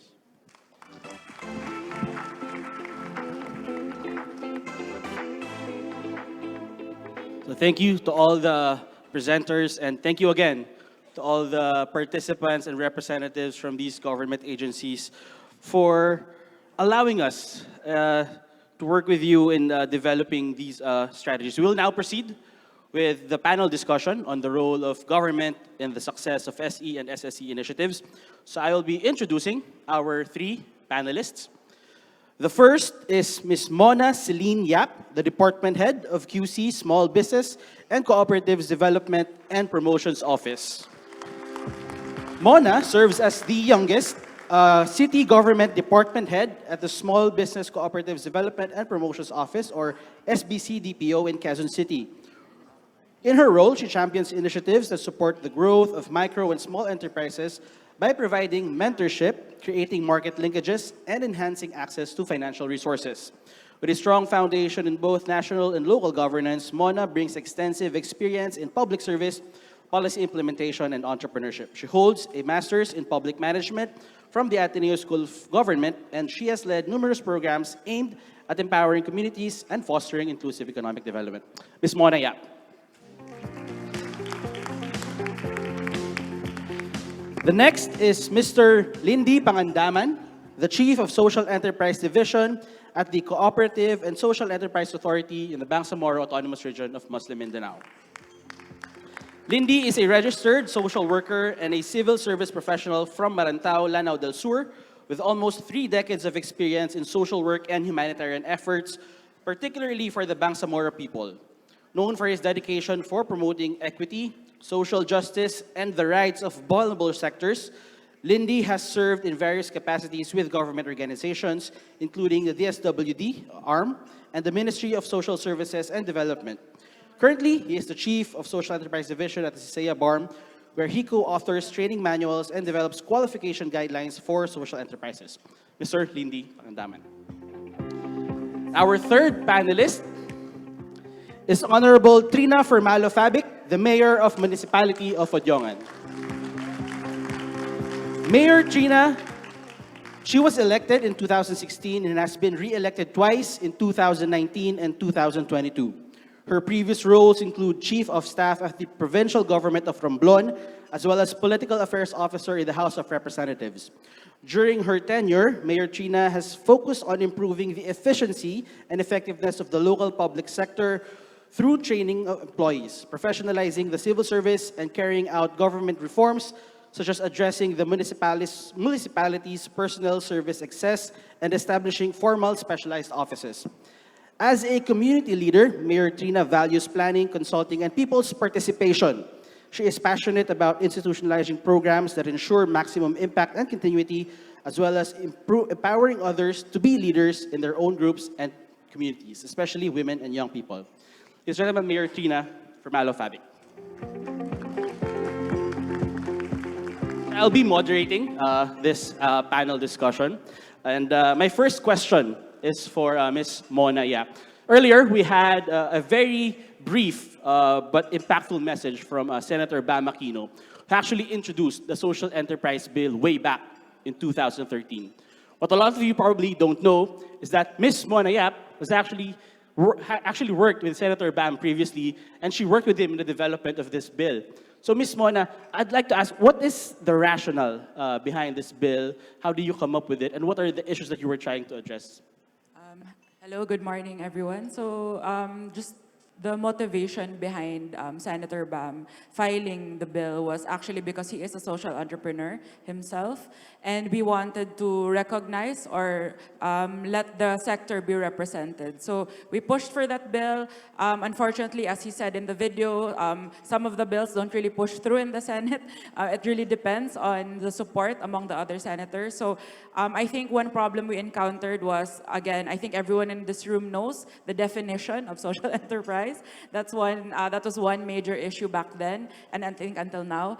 And the other issue was that the other lawmakers felt like there were enough policies that were sort of a duplication. But I feel like for us in Team BAM, what we did was we expanded the definition to not just social enterprises, but to innovative startups as well. So unfortunately, that bill is still currently pending. But now that I am in the local government, we plan to actually adopt some of the provisions in the national bill that was pushed and do adopt our own local policy, since we have autonomy in terms of local ordinances. Yeah, so currently the bill is still pending, but what we learned yesterday is that there are various enabling policies that will still allow local government units to support and implement their social enterprise development advocacies. And one thing that was discussed yesterday is DILG Memorandum Circular 2021-012. So yesterday, we talked about how local government units are empowering people's associations through their CSO desks, or civil society organization desks. And yesterday, we talked about how this people's association can contribute to local economy if they are transformed, according to Mr. Banana Chief, as sustainable social enterprises. And they can also contribute to local policy development through the People's Council. And what was interesting was, in the National Capital Region, out of the 17 cities and municipalities, only 2 are implementing the People's Council, which is Quezon City and Mandaluyong. But this is something that Odyongan has been successful. As of this year, we have about 100 people's associations recognized, and you've been delivering programs for them, transforming them into sustainable social enterprises. And my question to you, Mayor Trina, is how has this benefited the people of Odyongan and Odyongan in general in terms of economic inclusivity and focusing on the marginalized sector, such as women and PWD? Maadong aga sa tanan. Thank you, Hobie. So, if you look at Odyongan, it's a rural community. It's on an island in the middle of the country. And one of the challenges that I faced when I started as mayor is how do you really move the economy and how do you get programs into place? And it's very difficult if we say that only government will be moving. So there was a need to empower the people and to activate the people. And one of the ways in which we did this was through organizing people's organizations and associations. These could be sectoral, women, persons with disabilities, fisher folk, farmers, etc. And it could also be locational, where they are based. But in organizing these associations and organizations and creating the People's Council, of which they are part of it, we found that governance became easier and lighter because it wasn't just government moving, but these associations and organizations as well. Because if you rely on individual citizens, they could also not be mobilized properly. But with organizations and groups, it's much easier to do this. So in terms of what happened, first of all, the People's Council provides us representation on the different local special bodies. So members of the People's Council sit on the special bodies such as the school board, the health board, the development council, which comes up with different infrastructure projects for each year. So in that way, we were able to get people to input on what was important, what was relevant, and to provide comments on the proposed infrastructure projects. So in that sense, I think government became more responsive. And then on the aspect of economic empowerment and independence, because these people's associations were tied to livelihood and tied to some form of enterprise. So because of this, they were able to come up with local products that they themselves identified that they wanted to produce or manufacture or carry out. And because of this, they themselves started becoming economic players. So they became involved in the community, even housewives, even caretakers of children with cerebral palsy who were previously not participating in the local economy. They became economic players because of these enterprises. And so what we saw is that they were able to somehow provide for themselves, provide for their families because of the additional income coming from these social enterprises. But at the same time, because of that, they became galvanized to be part of the community and become more active. So you would find that members of these associations also started becoming active in other parts of the community. So also in the church, in the local barangay, they started participating in different endeavors as well. So they also became active in cleanup drives, coastal cleanups, so civic duty as well. So because of these social enterprises, because of the People's Council, and because of the engagement of the people in these organizations and associations, we saw that there was a boost in terms of the economic role that these people play, but also especially for the marginalized groups that were previously not seen or not felt they now had a part to play in our community. And this made governance so much more easier for us in the local government because we were not just pulling people along, but people were beside us already, working for our common goal and objective. Thank you, Mayor Chino. What I got from what you said was you've created sort of this ecosystem where the citizens can participate in decision-making processes and economic independence. I'll get back to that later, but I have a question for Sir Lindy from the Cooperatives and Social Enterprise Authority of BARM. CISEA, or the Cooperatives and Social Enterprises Authority, is unique in a way that it is the only agency in the Philippines that is dedicated to social enterprises. Can you walk us through, can you explain the reasons behind the establishment of CISEA and why CISEA's mandate is very important to BARM given the situation that Mr. Rashid Bangkolongan shared earlier? Assalamualaikum warahmatullahi wabarakatuh. Good morning. CCI, as mentioned by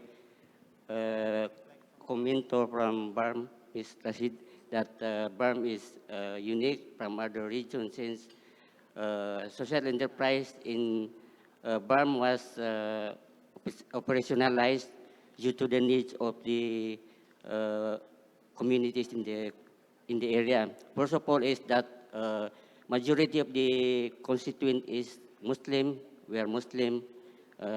Social enterprise is in need in Islamic perspective in taking care of the poor. Second is that human being, the people, is the stewardship of the planet. So we will take care of the planet as well as the environment. That the parliament has adopted or created the Bangsamoro Administrative Code, including the inclusion of the creation of the cooperative and social enterprises, which is mandated to promote and develop social enterprise and cooperative in the autonomous region in Muslim Mindanao. Thank you, Sir Lindy. And given BARM's unique social-political landscape, how do you see social enterprises contributing to BARM in terms of achieving social cohesion, peace, and economic stability? As mandated under the BUL, the priority beneficiaries for the social enterprise promotion and development in the autonomous region is the former combatants, the Minilip and the Imailip and other groups.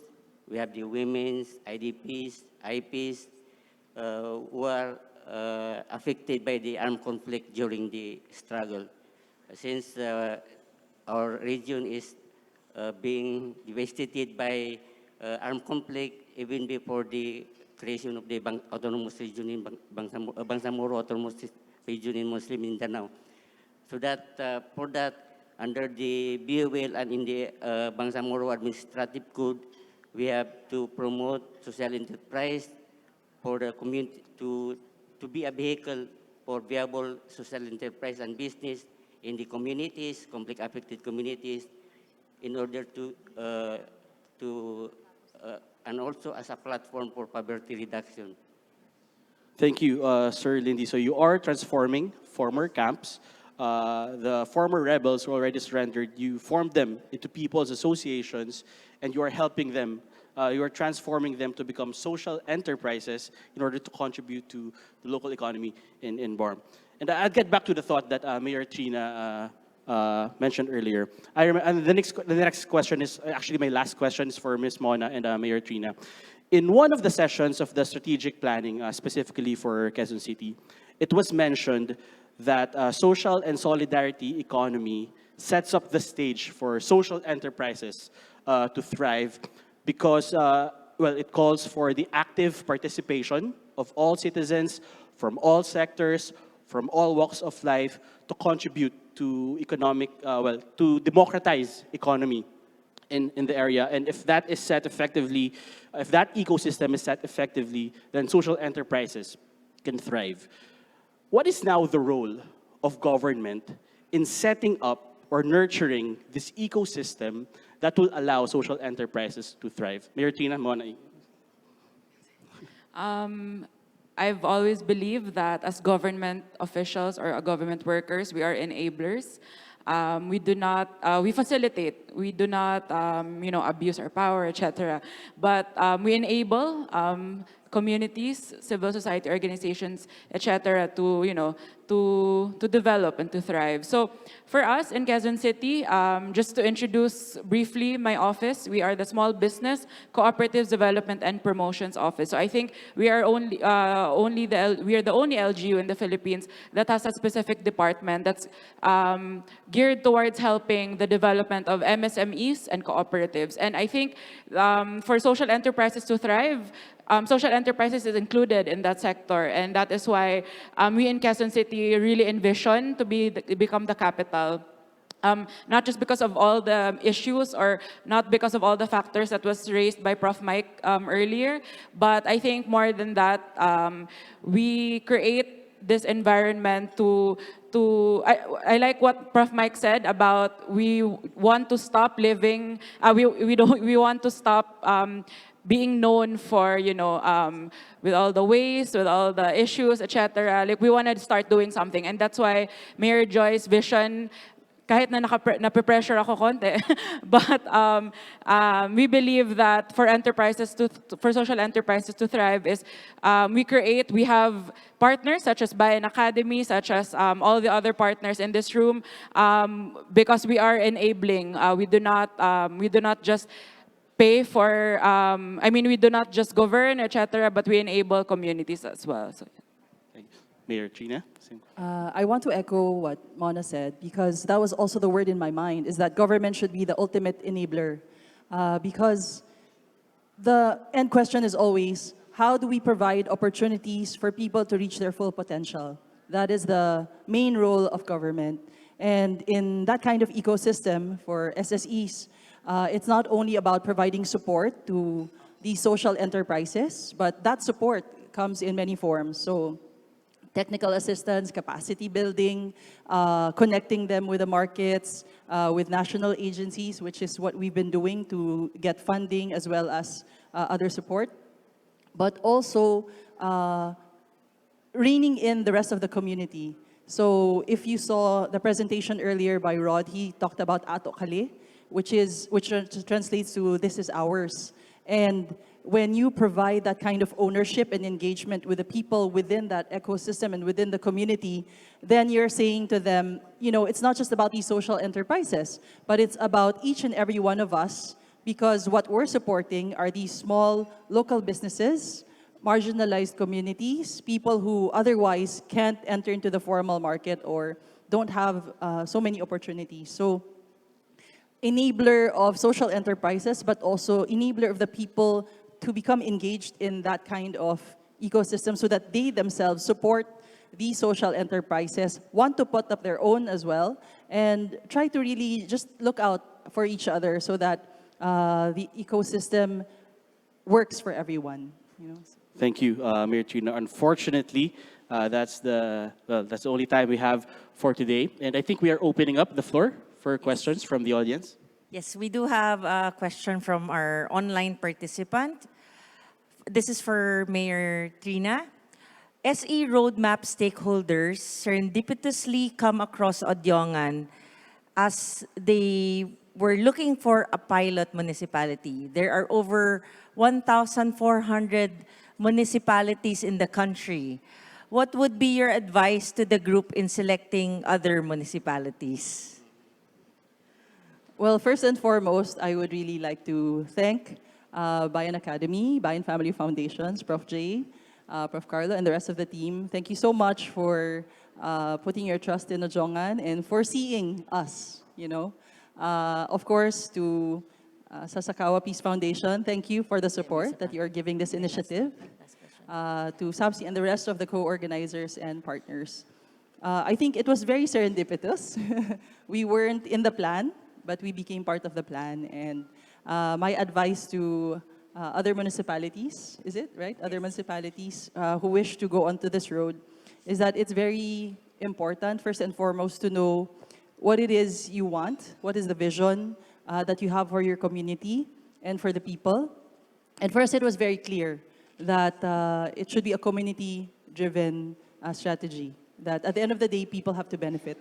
And secondly is to find very valuable partners who are willing to capacitate and support the LGU and the municipality. And that's what happened to us. So we have actually been trying to carry out this community empowerment, social enterprises for the past 8 years. And we've been having some degree of success.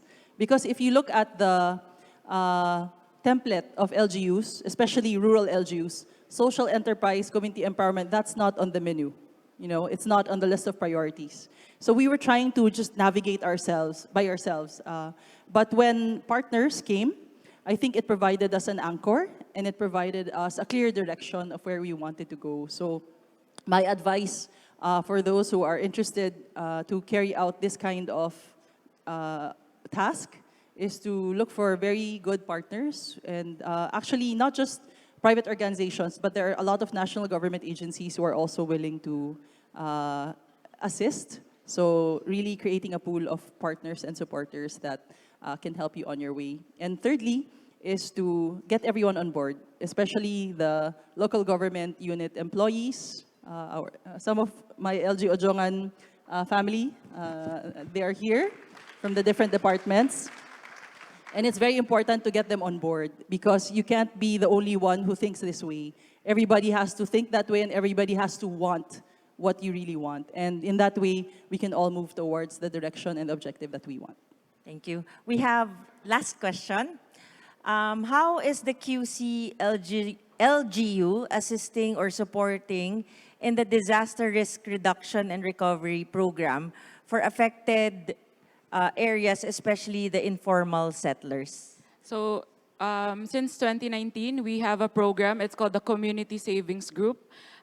We've formed several groups by starting out in the low-lying areas of Quezon City. So these are the Payatas, Bagong Silangan, Commonwealth, Batasan, Holy Spirit area. So we formed them through the help of the DRMO, the QC DRMO, and some partners that were able to create modules for us to teach them literally how to save money for a rainy day. So ang Community Savings Group, this is a program wherein it's like an informal cooperative wherein there's a structure. There are board members involved, but without all the regulatory paperwork. But not to say that they're not legal, they are registered as associations in our civil society organizations under our barangay community relations. So we've formed over, I think, more than 50 groups, and there's one special group that I would like to mention. It's the Federation in Batasan.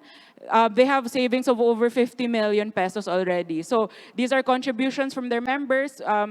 They usually do weekly contributions, and at the end of the year, like a cooperative, they get shares. And this is actually their motivation because those areas always get flooded, as you can see in the past few weeks. But they don't usually come to us for social services anymore. They just go to their community savings group and use the money to help themselves. So those are the types of communities that we want to develop. And later on, they can add social enterprises. They can be entrepreneurs as well, which is actually the direction they're going through. So that's particularly how we help our informal settlers as well. But another program we recently launched, we have conducted business continuity plannings, not just for cooperatives, but as well as for micro, small enterprises. So we tapped the Association of Sari-Sari Store and Carinderia owners, and we were able to train them with business continuity. So those are just some of the SBCDPO's contribution to disaster risk reduction. Thank you very much. Thank you. Before we end this session, any final words from our panel discussion? Let's start with Sir Lindy. Assalamualaikum warahmatullahi wabarakatuh. Again, due to the limited resources from our support from our government, we are asking from our partners from the ASEAN and in the world to please help us in the promotion and development of social enterprise in our region, since our purpose is to address environmental, social, and cultural issues in our areas, especially the most marginalized people, the former combatants, the Imailip and Iminilips, the women's of war, yung mga widows of war. We have also the IDPs affected by the armed conflict during the struggle. We have the children, so that social enterprise will be a transformative system for the region. Thank you, Anasala. Okay, sorry to interrupt again. Our audience is very, very engaged in discussion. So we have one more question from Miss Jinky. Good morning, and I'm very inspired with the way the government really plays its role in supporting social enterprises. But like in the private sector, when we do our planning, we normally have a timeline. So I was just wondering, your plans, the metrics on how you monitor these programs that you have implemented. I heard, Mayor, that you've been implementing it for the past how many years during your term. Now, I heard also the magic word that it's being institutionalized. So that's very important because you know naman in government, when somebody comes in, nawawala yung programa. Now, I just want to understand the metrics that you have in place and your aspiration as to when you can really achieve so that you can improve some more and develop some more the programs you have for social enterprises in your respective communities. Thank you. Well, I think I can answer partly that question. The strategic plan that we co-developed with these government agencies are 5-year plans. Well, for Quezon City, it's until 2028. They want to become the social enterprise capital of the Philippines by 2028. And implementation will start as early as next year. In terms of monitoring and evaluation, well, as shown earlier, they have different key result areas and performance indicators. But I think they have also various ways on how they are monitoring their progress. Maybe Mayor Tina, Mona, sir, you can share how you're monitoring. As Sir Hobie said, so it's a 5-year plan, and we're just about to start implementing this alongside our partners. And some of the metrics that we're looking at include are the social enterprises in terms of income, is this increasing? In terms of participation, membership, number of organizations, is this also increasing? In terms of products, all those metrics are being looked at. And in the past few years, monitoring and evaluation hasn't been that awesome.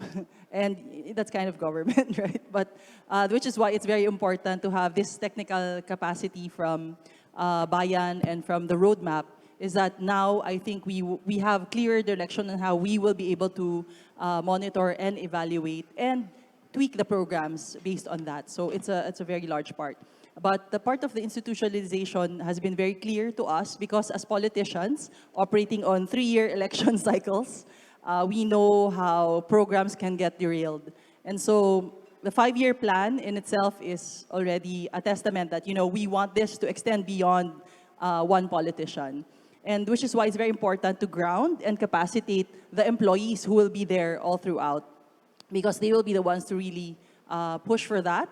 And the reason why it's important to have ordinances, laws, as well as regular budget appropriations that will be difficult to just take out, just like that. So these are very important in ensuring that these programs, especially the support for social enterprises, will keep on. And as a last note, I'm very careful not to put my name or face on these programs so that at least there's more incentive for the next mayor to continue these programs, because it is actually owned by the people and not by a politician. Thank you. So again, a final message from Mayor Tina and Mona before we end this session. Just to say that Quezon City is very open. As you can see, we have a lot more programs, more than just the SE. You can help in other programs as well. We are committed, we are fully committed to pursue this initiative and to become the social enterprise capital by 2028. And please connect with us and support us as well. And we will support you back. And we would really love to work not just with the co-organizers right now, but with the rest of the people in this room. So I'll be here. You can just come to me. Thank you. And Mayor Tina. I think what we all have to realize, if we want true development and progress, then we have to be able to support the people through social enterprises. empowering them, that is such a big piece of the puzzle. So I hope that we can all work together. And again, I'm grateful for the efforts of all our partners. Thank you so much for having Ojongan as part of the social enterprise roadmap. We have a far way to go. Alam niyo yung saying na malayo pa, pero malayo na. So I'm just glad that we've started to tread on this road with all of you together. So as these two speakers have also said, we're very open to partnerships, networking. Any assistance, any support is always appreciated. But thank you so much for all the good work that each and everyone does. Thank you so much. Thank you. Thank you very much to our dear panelists. Do remain on stage to receive your certificates. We would also like to call on Mr. Rodmark Bariga, Mr. Rashid, and Mr. Mike. Come on stage to receive your certificates as well and for the photo opportunity.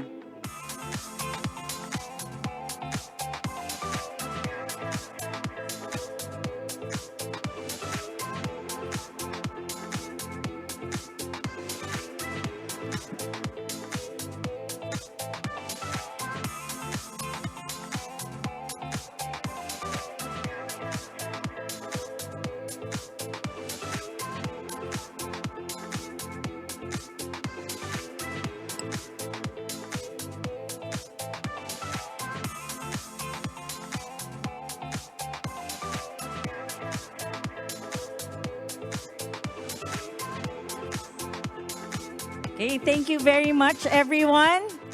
Now we will continue on with our program. And our next segment, okay, thank you. Our next segment brings us a fascinating ASEAN case from Palu City, Indonesia.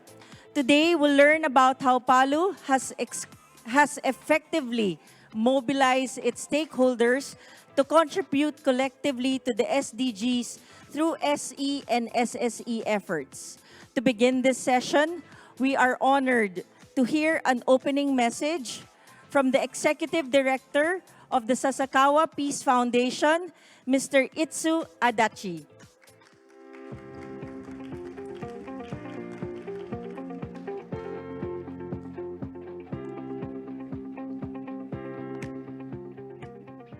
So, ladies and gentlemen, distinguished guests, magandang umaga, salamat pagi, and good morning. Ohayou gozaimasu. My name is Adachi, the Sasakawa Peace Foundation.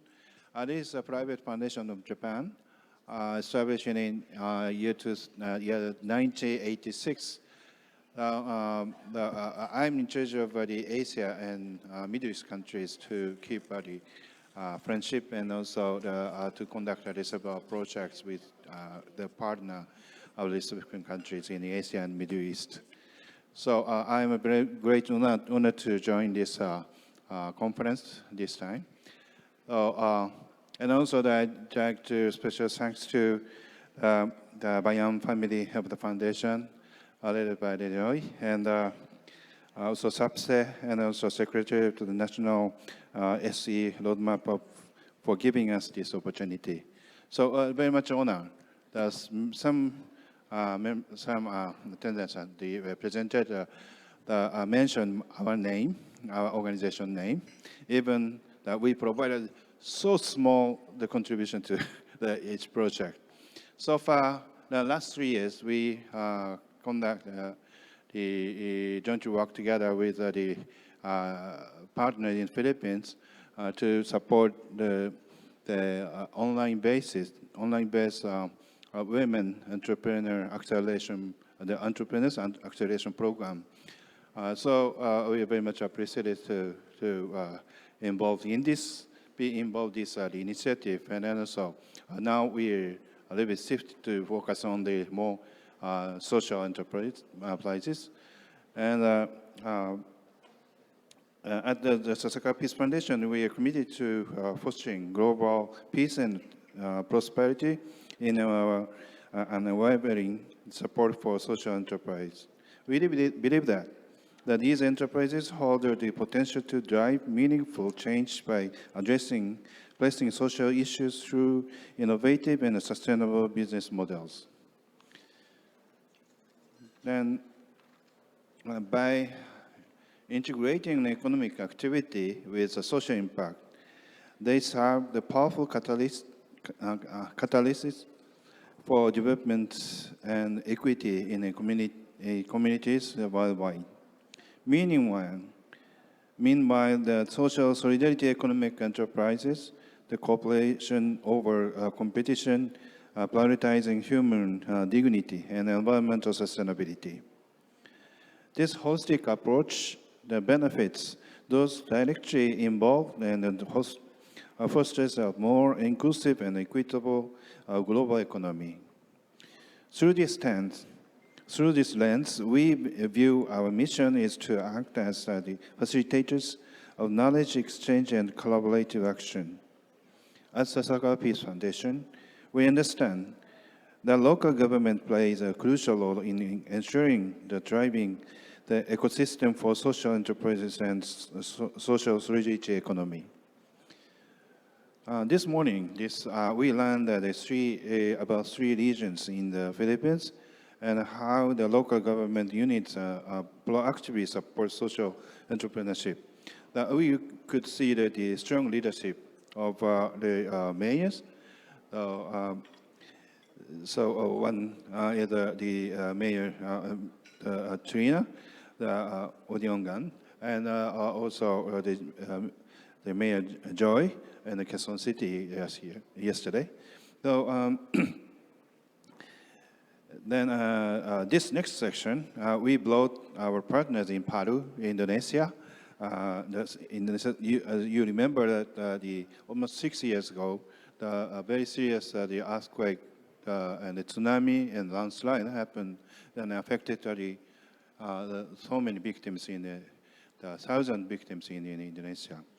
So now in the process of the recovery and to the process of the development in this area. So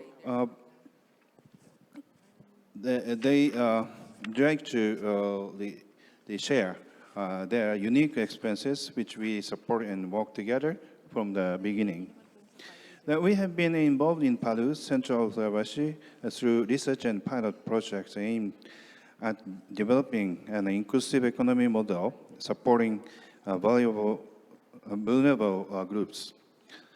This collaboration involves multiple stakeholders, including the government, civil society organization, and government-initiated business incubator to foster sustainable economic activities and create a highly inclusive society. Moreover, Indonesia and the Philippines have faced significant challenges primarily related to the natural disasters. Yet we have seen how social enterprise and social solidarity economy promotes resilience and inclusive community development in the post-disaster areas. Palu, with the grassroots initiatives, will show us the strength of the community-driven solutions and the collaborative nature of the government. By sharing stories and insights, we hope to open the door to mutual learning and inspiration between Indonesia, the Philippines, and other countries in ASEAN. Let us embark on this journey together, committed to fostering a world where social enterprises thrive and the social solidarity economy becomes a cornerstone of our collective future. Through collaboration and shared learning, we can build stronger, more resilient communities that embody the true spirit of solidarity. Thank you so much.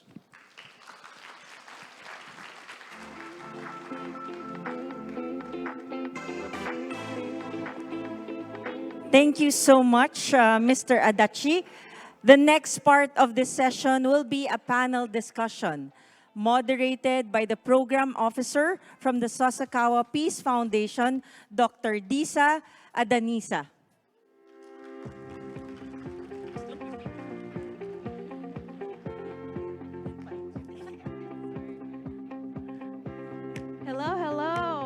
good morning, magandang umaga, selamat pagi, ohayo gozaimasu. Thank you. So which one? The green button. Okay. Good morning, everyone. It's good to be back here for the second year. And thank you so much for having us from Sasakawa Peace Foundation. And we're very humbled to have the opportunity to tell you all about our initiative in Palu, Central Sulawesi, Indonesia. So I'm Disa from the Sasakawa Peace Foundation. And today, I would like to take you all the way to the south of the Philippines, all the way down to Palu, Central Sulawesi. And it doesn't work. Let's see. Okay. Oh, oops.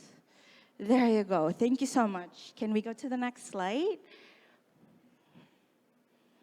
There you go. This is the map of my country, Indonesia. And Palu is right there, the red button. It's located 3 hours by plane from Jakarta and only 30 minutes by boat from our new capital, Nusantara. It's actually very close to the Philippines, but we do not have the direct flight yet. And it's located in the eastern part of Indonesia, which unfortunately has been lagged in development in comparison to the western part of Indonesia, where Jakarta is. And in the Central Sulawesi, it continues to be the top 10 provinces with the highest poverty rate in Indonesia. So Indonesia also, similar to the Philippines, is prone to natural disaster. And in addition to poverty, Palu is also vulnerable to natural disaster. So in this disaster risk index map, Palu, in Central Sulawesi, is located in red, which means it's a high-risk area. So in 2018, as you can see here, Palu was devastated by triple disaster, a tsunami, earthquake, a liquefaction, severely impacting women as well as people with disabilities. More than 4,000 people perished or missing. 170,000 people were displaced, and more than 1.3 billion US dollar of economic losses was suffered. Recovery efforts have been ongoing, but many communities still struggle to rebuild their lives and infrastructure. So in response, SPF, Sasakawa Peace Foundation, conducted a study in 2023, which was followed by a series of pilot projects to develop an inclusive economy model focusing on gender equality and social inclusion, or GESI. This project involved multiple stakeholders, including the government, civil society organizations, and government-initiated business incubator. The big goal is to foster sustainable economic activities and creating a highly inclusive society. That's the big dream. The initial phase includes feasibility studies and pilot projects. And our finding highlights the community strong social and solidarity economy guided by the local wisdom of Nosarara Nosabatutu, which means we are all brothers and sisters. But other challenges remain, such as the impact of triple disaster on vulnerable groups and the need for better support for entrepreneurs. So to address these, we are implementing pilot project promoting social entrepreneurship and inclusive economy. We provide internship for people with disabilities in social enterprises in Palu, increasing awareness while creating employment opportunities for people with disabilities. We also develop digital marketing module for the deaf entrepreneurs, which you can see here that the development process really involved the participation of the community. This has just been the start. From this pilot, we hope to expand this into creating a participatory roadmap to promote inclusive economy in Palu City. But this cannot be done just by ourselves. SPF cannot do this on our own. We need everybody to go, including the government. So to discuss in more depth about these and how Palu government collaborate with various stakeholders to promote social entrepreneurship and the social solidarity economy, I'd like to invite my two colleagues all the way from Palu for the very first time in the Philippines. So first, let me introduce Ardin from Bapeda. Palu's regional planning agency. Please. With over 13 years of experience, Adin excels in planning development programs and fostering collaboration. His support for the Ecological Fiscal Transfer, or EFT, scheme earned him the title of Civil Servant Idol of Palu City. Ardin has been pivotal in Musrembang Inklusi, a participatory decision-making initiative advocating for inclusive development, which also brought Palu to be awarded by the President of Indonesia as one of the city with the best regional development in 2 years in a row. His experience with public-private partnerships and policy framework highlights the importance of a multi-stakeholder approach to sustainable and inclusive economic growth. One more time, please welcome Ardin. Next, we have Ulan from Sikola Mombine, a grassroots organization focusing on gender equality and social inclusion. Ulan has significantly contributed to community organization and disaster rehabilitation, and she has been instrumental in promoting inclusive economic development in Palu through our study and pilot project. Ulan is leading the collaborative effort to draft the inclusive economy roadmap for Palu to achieve, hopefully, in the next 5 years. Ulan's ability to bridge the gap between civil society organization and government agency underscores the importance of collaboration in achieving sustainable development. Please welcome Wulan. All right. Have a seat, have a seat. Thank you for this all-Indonesian panel. Selamat pagi, everyone. Yes, Pagi. good morning, Lisa. Good morning, Good morning, selamat everyone. pagi. How are you? Oh, everything great. Nervous? Yeah, I'm so very nervous, Lisa, because it's my time. The first time? Yeah, I speak on the at a conference international. Conference. Okay, it's okay. Everybody's so nice here. So thank you so much, everyone. First, I would like to ask you, Willan, to ease the nervousness, can you please, as you work with the local community and in Palu after disaster, can you please share local stories on how communities in Palu apply the concept of social and solidarity economy in post-disaster context? Hello everyone. My name is Wulan. I'm from Palu City, Central Sulawesi of Indonesia, and my organization in locally organization Sikola Mombine Foundation, and natural disaster in the city of Palu on September 28, 2018 occurred one after the other, starting from earthquake, tsunami, downlift, and liquefaction. The government and residents seem to struggling with disaster mitigation and response. We are assisted by a lot of people and organizations, national or international. People have lost their family, homes, and livelihood. And solidarity economy can be seen from the story of community group rebuilding their economy independence through group effort, starting with joint capital and effort to recover together. We often mention that at the time of the disaster, the kitchen is a political space for women. Women will share stories and strategic how the will survive and strategic in the future. Sikola Mombine, with all its limitation about disaster and partnership capacity building, facilitate women to form business group because many of them have lost their husband and livelihood. And then the disaster this time also triggered the emergency of disaster on other place, be it a landslide, flood, and other natural disaster.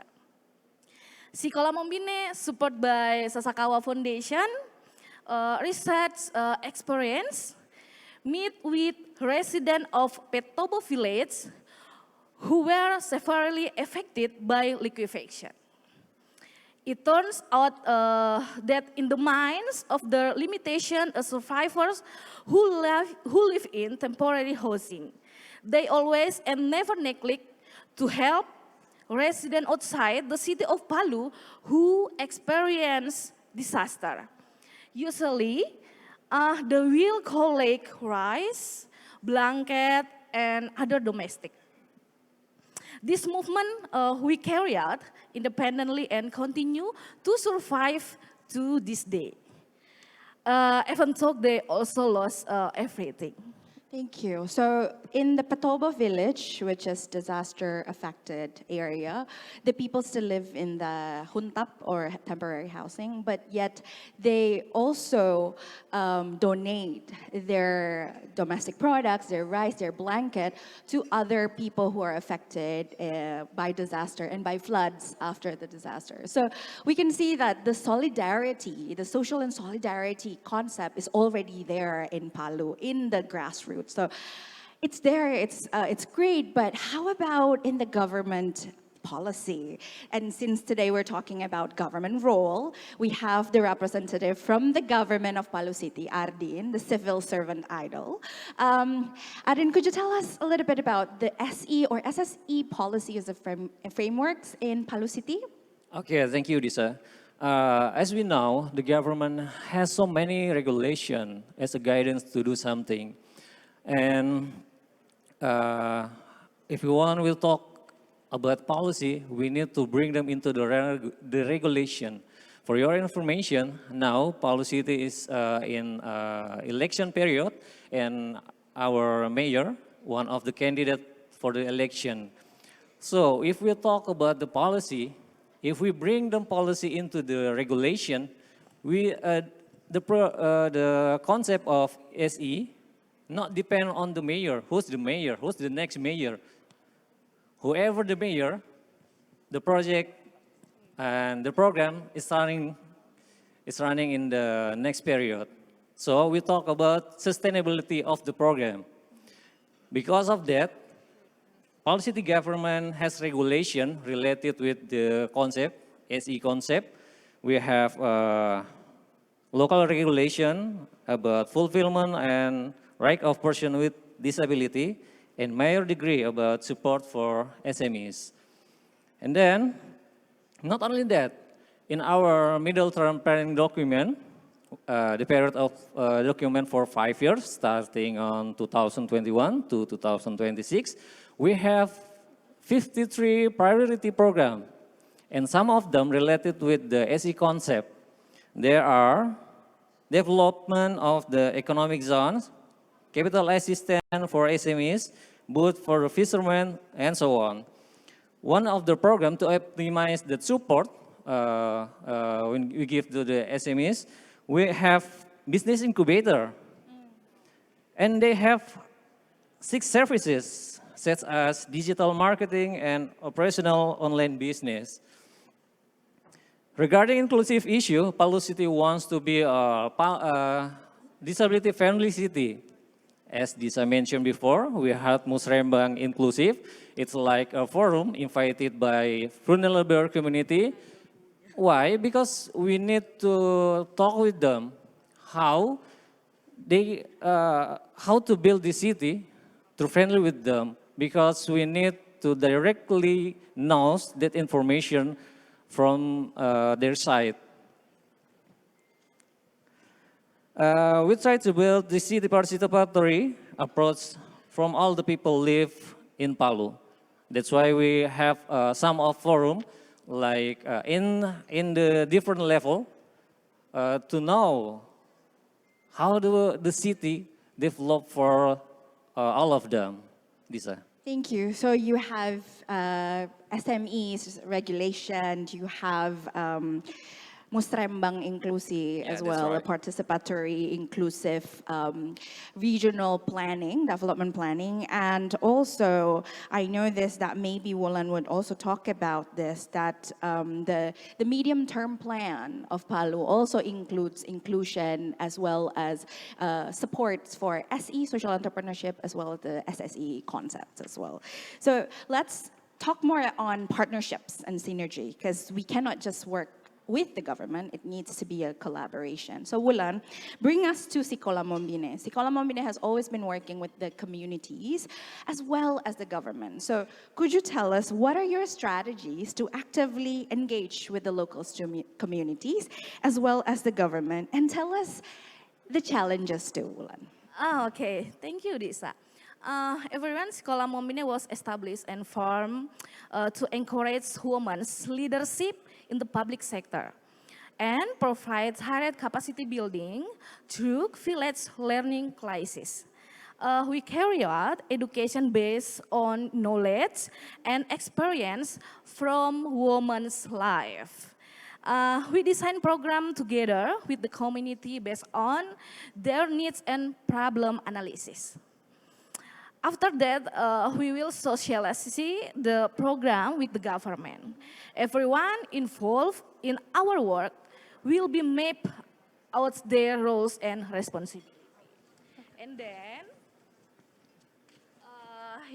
involving the government is every program carried out is a form of sustainability effort. For example, Disa, our issue and programs must be fused into the government agenda and strategic issue. But however, we experience challenge when working with my government, Mr. Adi. Right there. We saw the gender equality, social inclusion has not been integrated into all related agency. For example, when design program related to women, children, and disability will only be done by the women's empowerment, relate office or social service.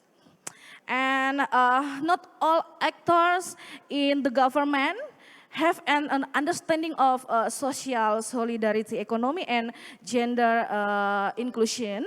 But one government is Mr. Arden in the Palu City. So he's been our champion, he's been our ally, and that's very important to have your champion and to have your ally and to bring them to the same forum together as well. So thank you so much, Wulan. And now I wanted to also ask Ardin, similar question about partnerships. How has the collaboration with civil society, especially in promoting SE and SSE in Palu City, Ardin? And could you tell us more about your side about the collaboration? Okay, regarding the collaboration, Palu City government has collaboration with the NGOs, of course, and not only local NGO, because Sasakau Foundation also came to us to help us support our program in Palu City government, and then private sector also, and academic. So, this collaboration is a crucial role to running our project with the SE concept. So, partnership enhance the effectiveness and reach of various projects aiming at promoting sustainable development and social welfare, because one of our focus to develop our city about social welfare, of course. And then government agency often provides regulatory framework and funding, while the private sector bring innovation, efficiency, resources in providing employment opportunities. And CSO contribute local knowledge and community engagement, ensuring that initiatives are tailored to the needs of the population.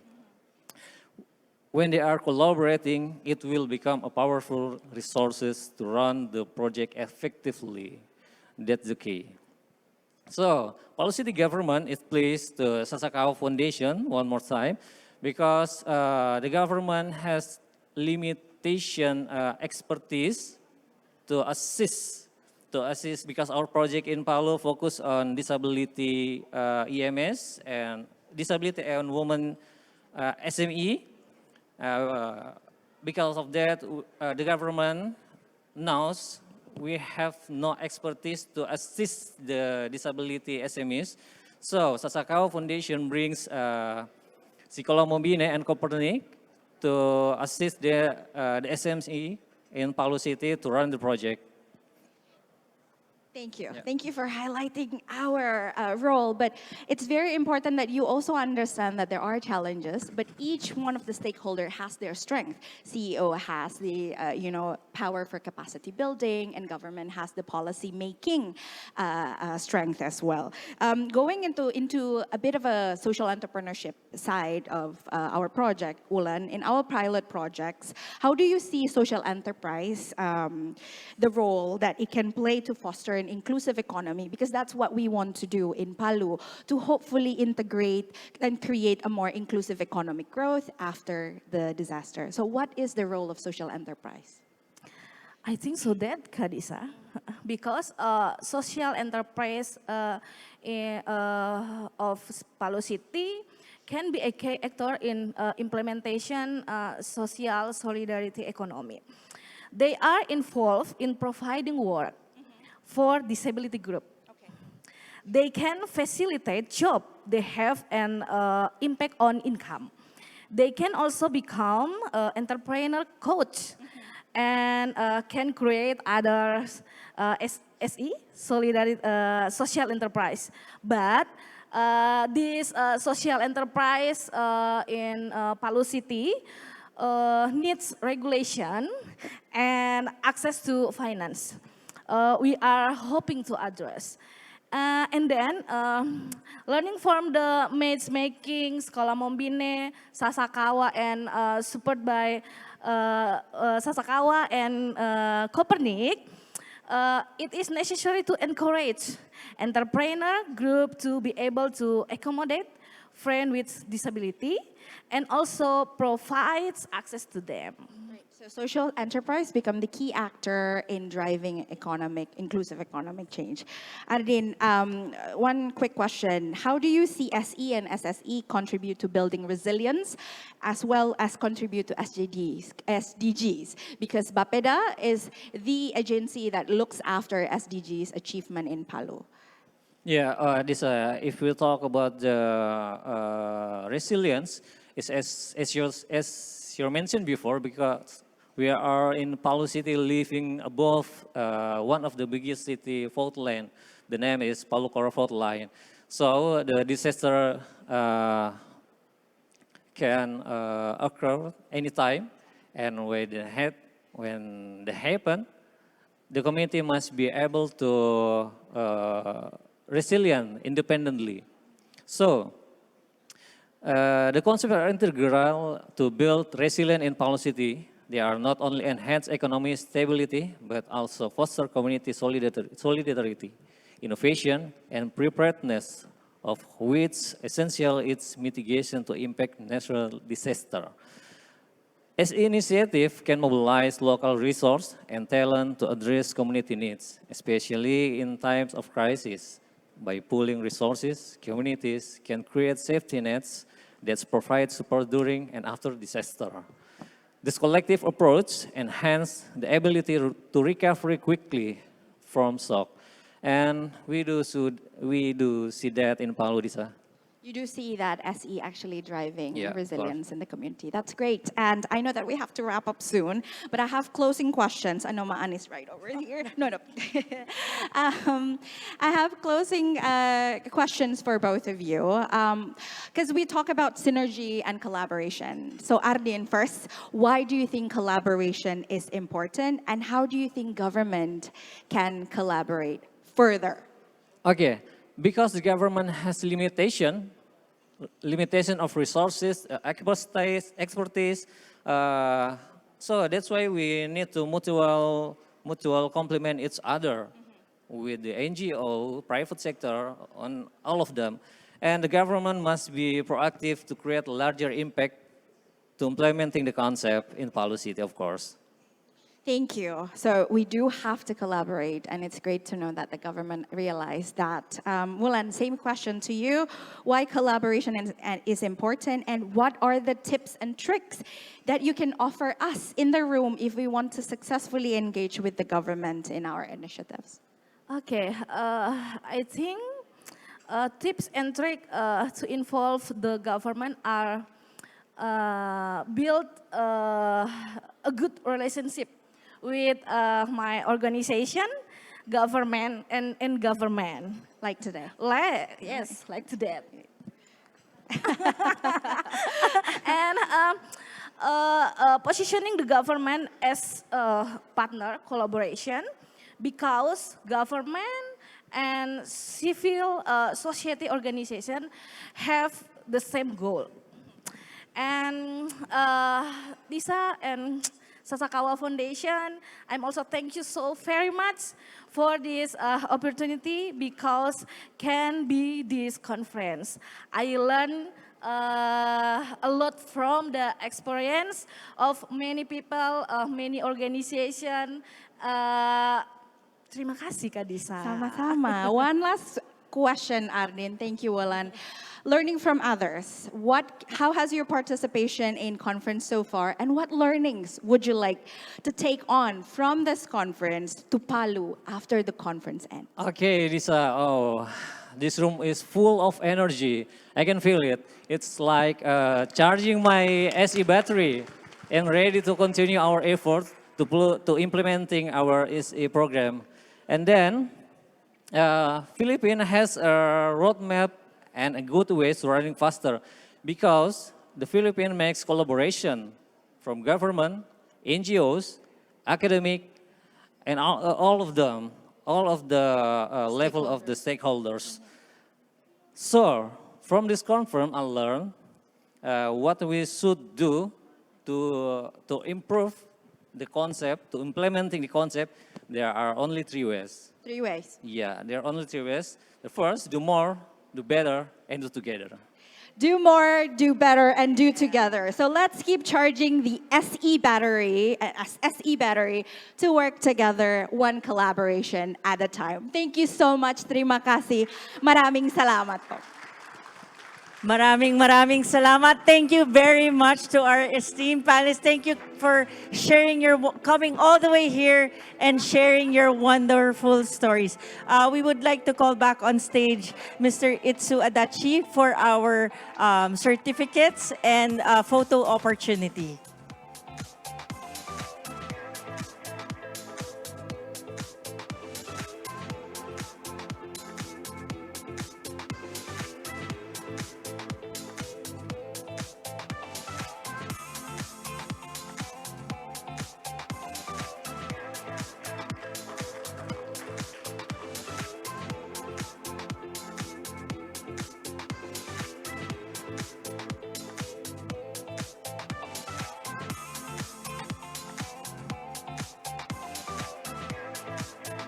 Thank you very much. Let's please give them a warm round of applause. Thank you very much. Thank you. Okay, we just heard a wonderful story from Indonesia. Now we are going to hear about another neighboring country. We will hear about Malaysia's journey in involving parliamentarians in a multi-stakeholder initiatives for SE and SSE. This case highlights the work of the All-Party Parliamentary Group Malaysia on SDGs and their role in achieving the SDGs through SE and SSE. Moderating this session is Dr. Lin Mui Kiang, the Deputy President of the Society for the Promotion of SDGs at APPGM. Let's all give her a wonderful round of applause.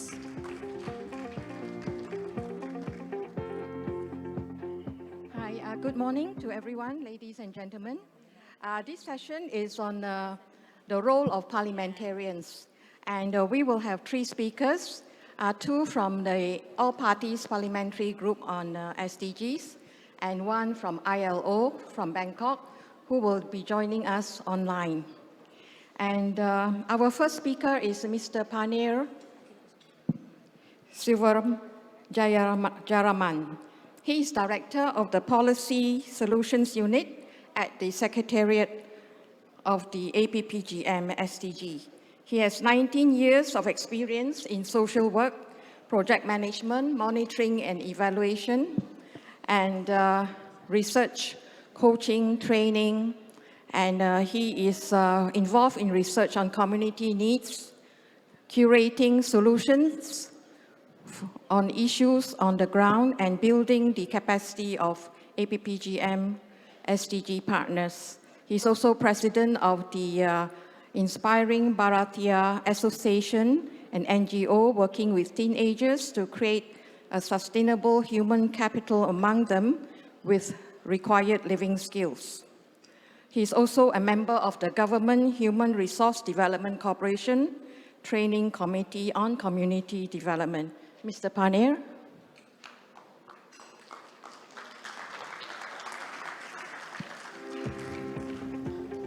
Our second speaker is Ms. Zoel Ng.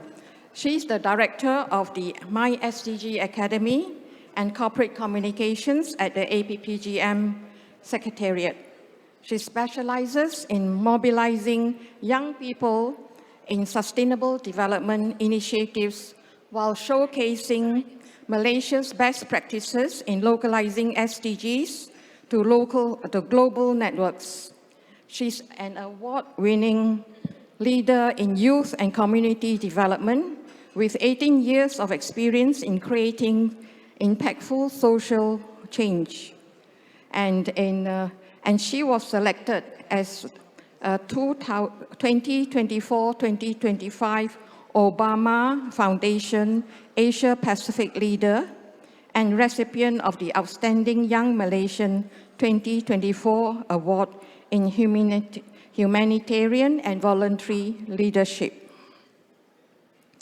She has extensive experience coordinating with the UN team, country team, NGOs, think tanks, universities, government agencies, and diverse youth groups, having successfully designed and executed over 50 high-impact projects in collaboration with more than 400 organizations worldwide.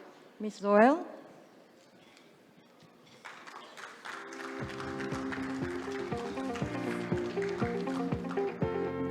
Thank you. And our third speaker is Mr. Kelvin Sajan.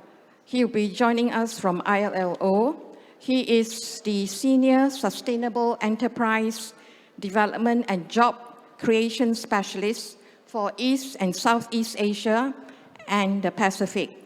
And he's based in the ILO Decent Work Technical Support Team in Bangkok. Previously, he was based in New Delhi, India, and the Caribbean as Sustainable Enterprise Development and Job Creator. Before that, he was in the Economic Affairs. He was Economic Affairs Officer in the Economic Development and Integration Unit at the UN Economic Commission for Latin America and the Caribbean.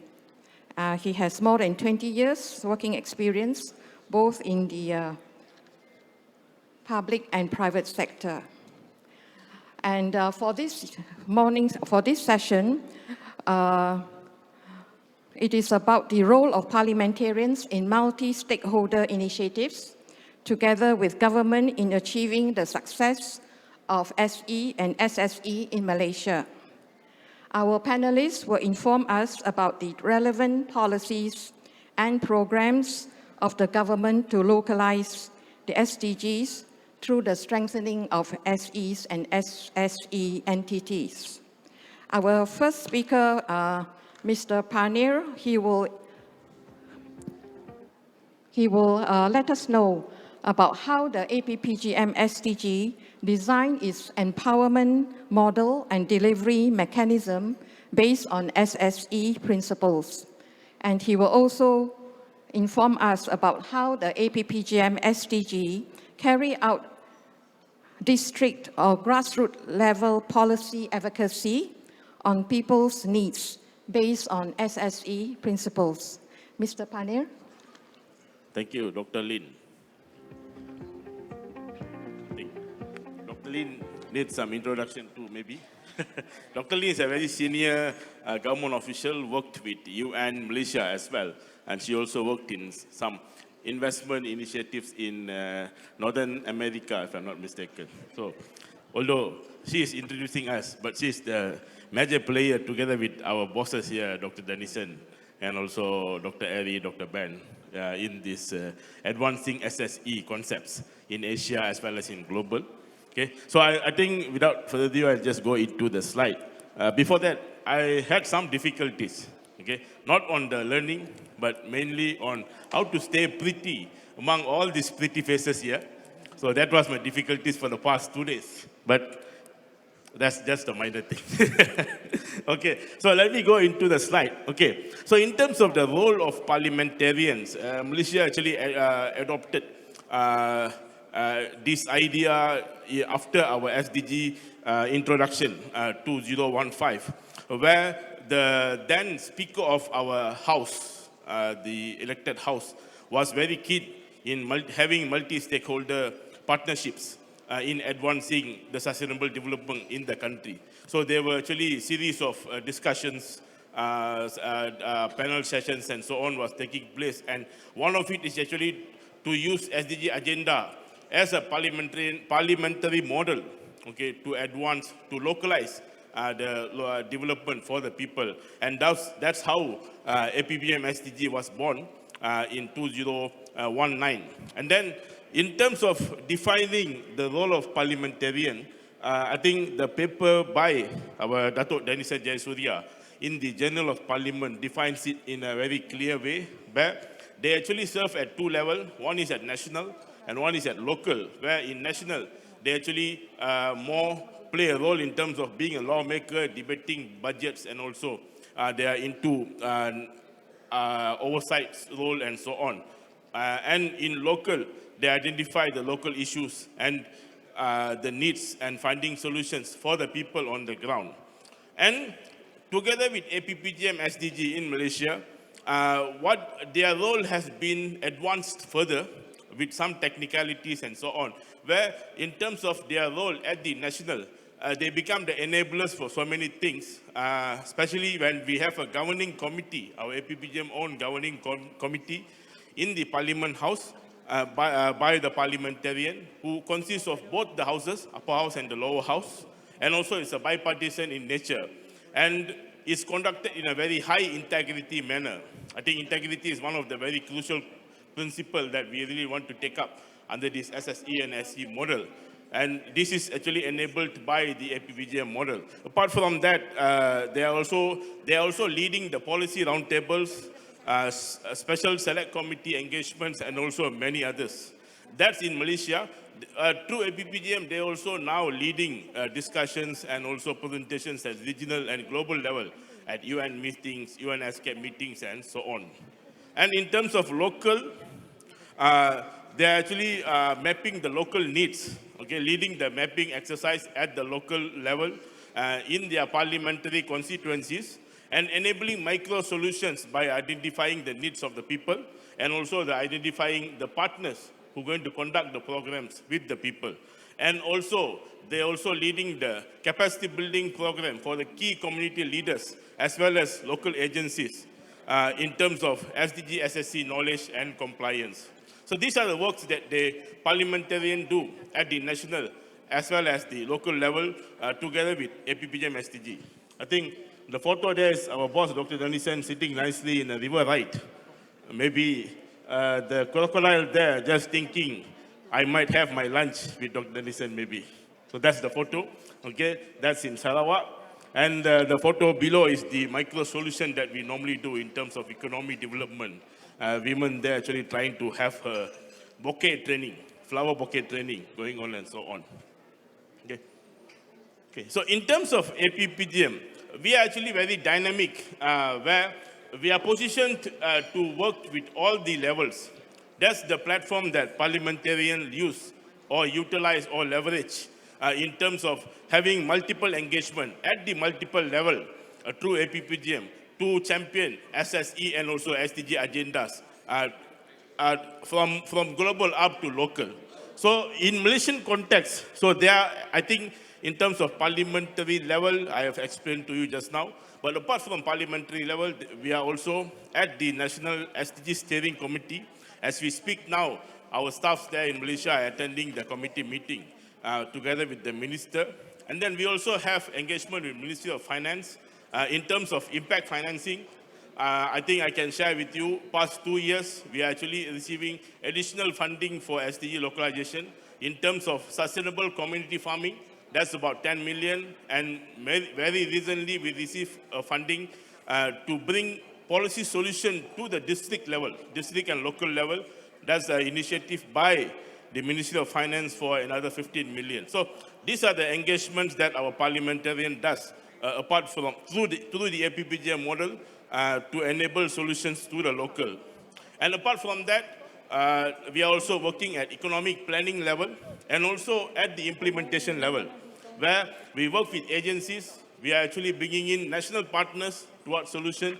Also, we are empowering the local leaders and organizations. And all these initiatives are actually led by parliamentarians at our state.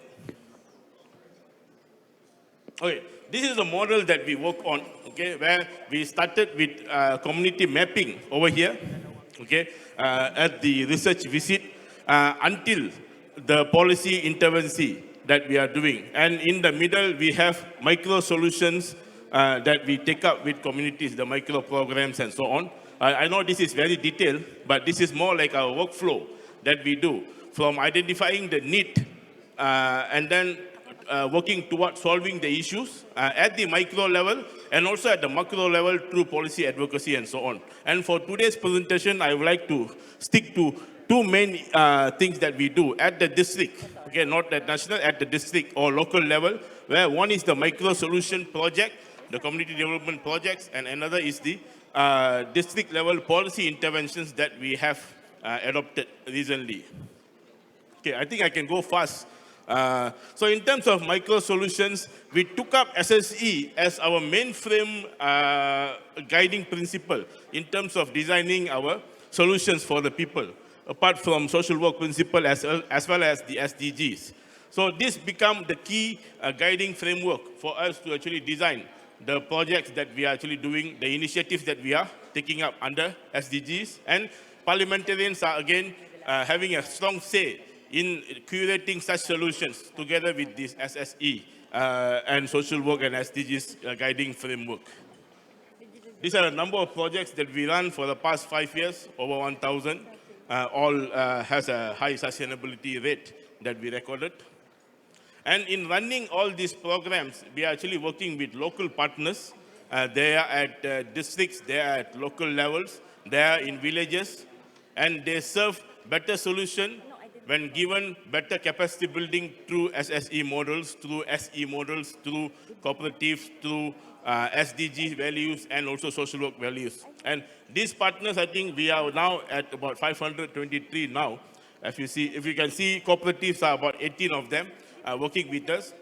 Through these partners, we are also developing cooperatives, developing social enterprises, developing non-governmental organizations through the partnership that we have, which means we are not only having partners from outside, we are also developing partners from our ecosystem. Our participants are now becoming our partners and so on. And to achieve this, we have the empowerment models.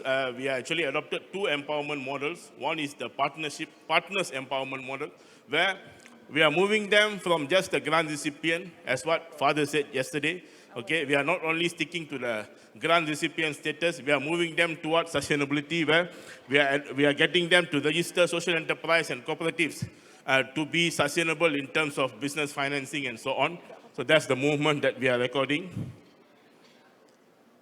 And in terms of developing the participants of our program, the real people on the ground, we adopted this model. Again, also it's in compliance with the SSE model, where participatory decision-making is a key in this particular model. Okay, we get our participants to decide on what projects they want to do with the financial capacity that we have given to them.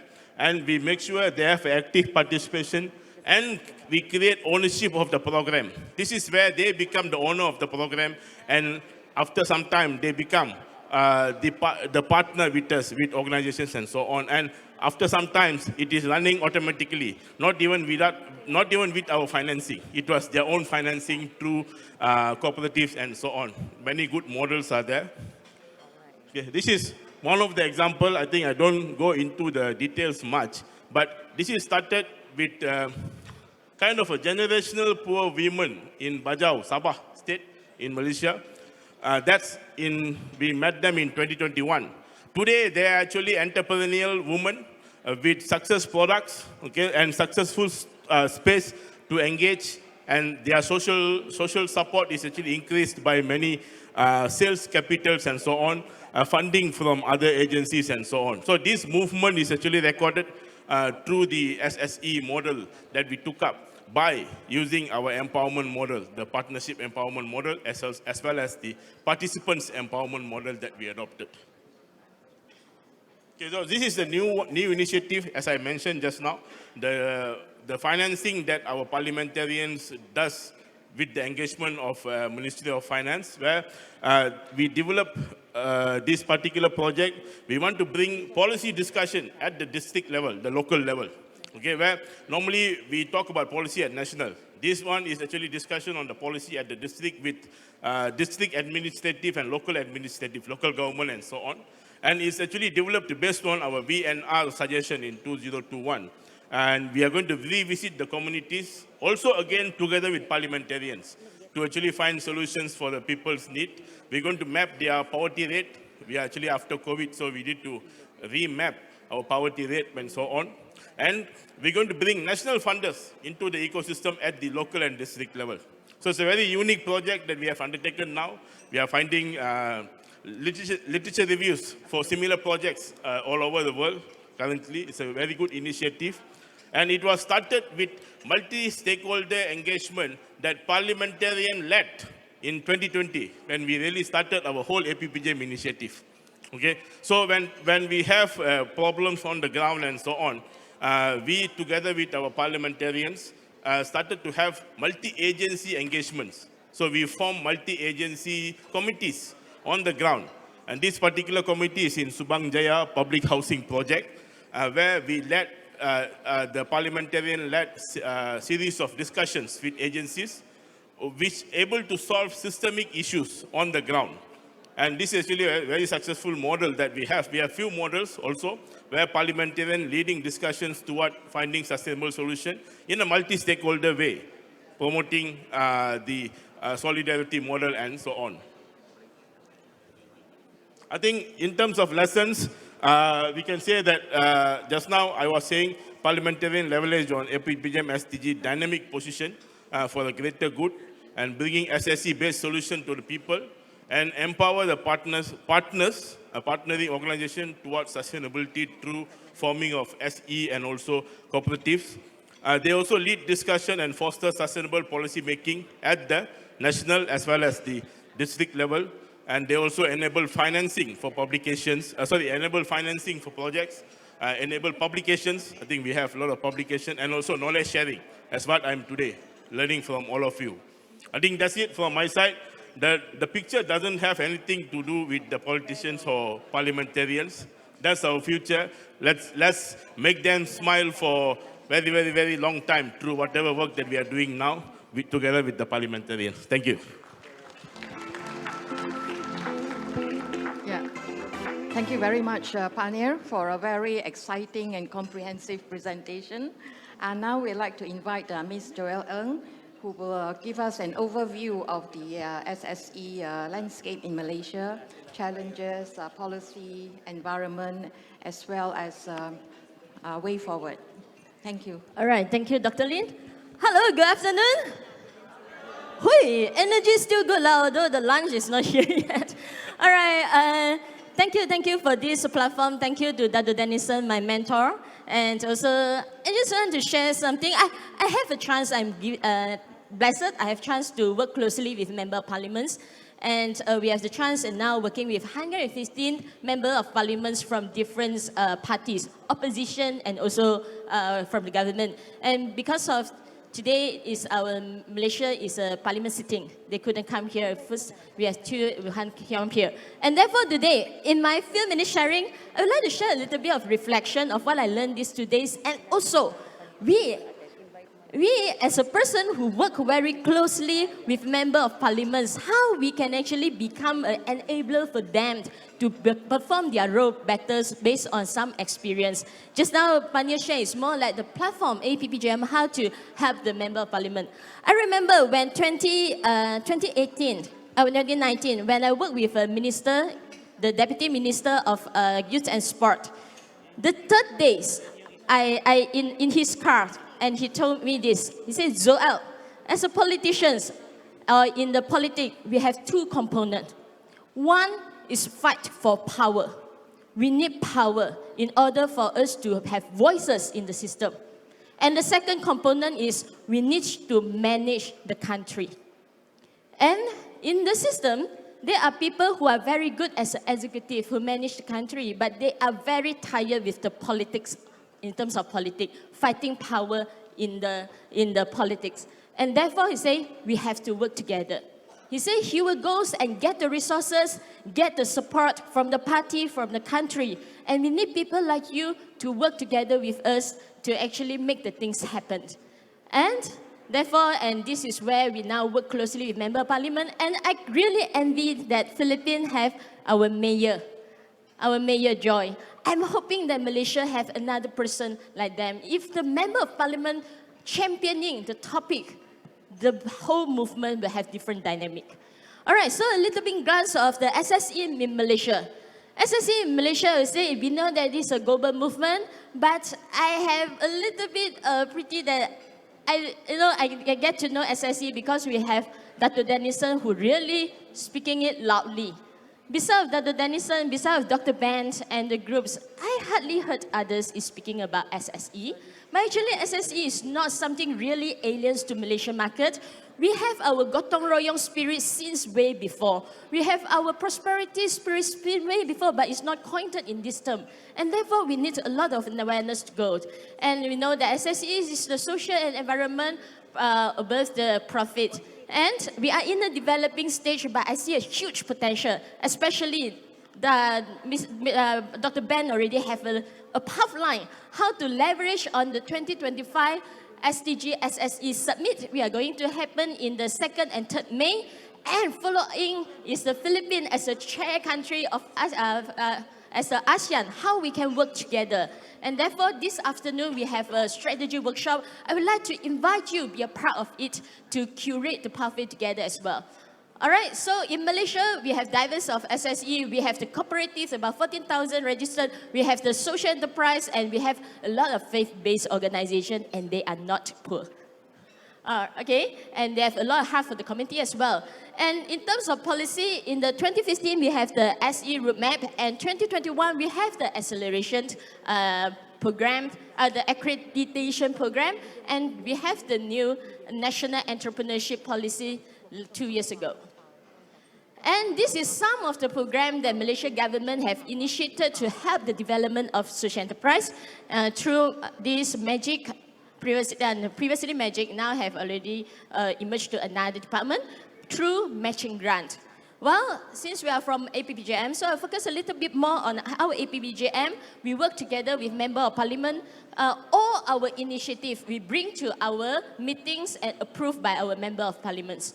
So this is the one of the initiatives that the Member of Parliaments in Malaysia has supported, which is to fund for income generation projects. And we started with 50, then it accelerated to 100. And focus is on hands-on learning, digital marketing, financial literacy, and post-training. Because we found that a lot of domestic economy have a huge potential. And 2026, Malaysia is having our Visit Malaysia year. And this is a good time to actually prepare our home domestic people to have the capacity to welcome and leverage on the economic opportunity. And this is another accelerated program from the over 600 of partners that we are working together. The APPGM also funded another program. It's called SP Social Solution Providers to SE, Social Enterprise. So we have selected 10 potential and high performance SE and bring them to the SP and bring them to the SE journey. And although we see a lot of organizations, they have the heart to serve the community. But generally, this is what the common problem that they are facing. In terms of business model, assessing resources, mapping stakeholders, measuring the impact. I think this is what that we can, as a platform, can help them. And also, this is where the role of member of parliaments can come in. Regardless of what, one thing the member of parliaments can do, we cannot do, is policy, the maker of policy. But in order for them to speak in the parliament, they need information. They need information. They need data, they need stories, they need the values of advocate for this policy from you and me. And therefore, if we have a chance to work closely with a member of parliament, do we have resources, do we have material to share with them?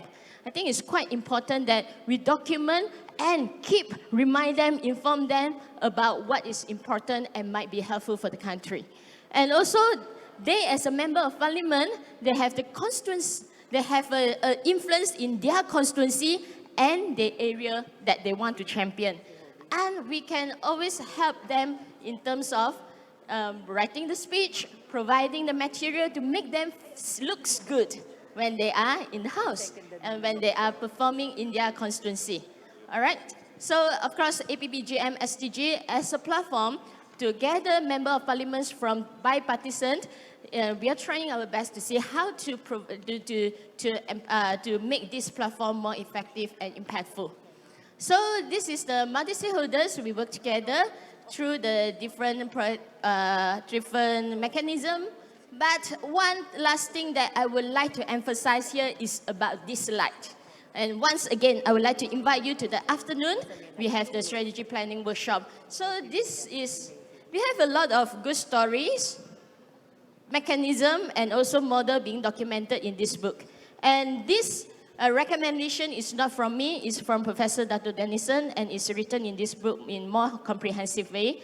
I think, but it's a very comprehensive outline, and I would like to anchor for this.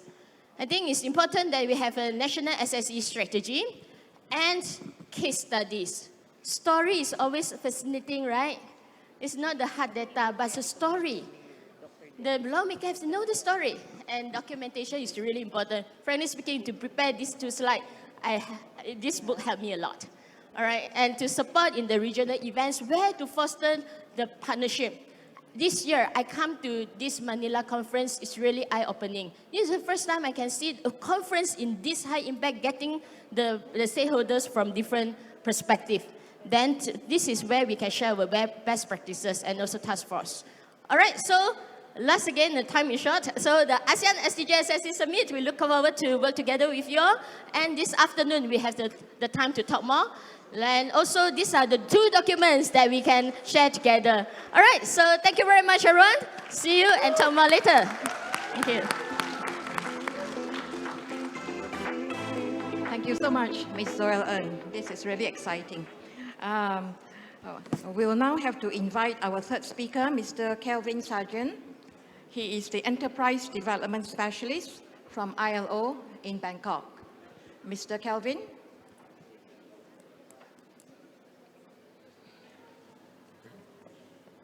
Distinguished guests, colleagues, participants, ladies and gentlemen, good morning. It is a pleasure to join you virtually for the 2024 Philippine Social Enterprise Roadmap Conference. I would have liked to be there in person, but other competing demands have made it not possible. This gathering marks an important milestone for social enterprises and the wider social and solidarity economy. The SSE includes organizations and enterprises that prioritize social, economic, and environmental objectives.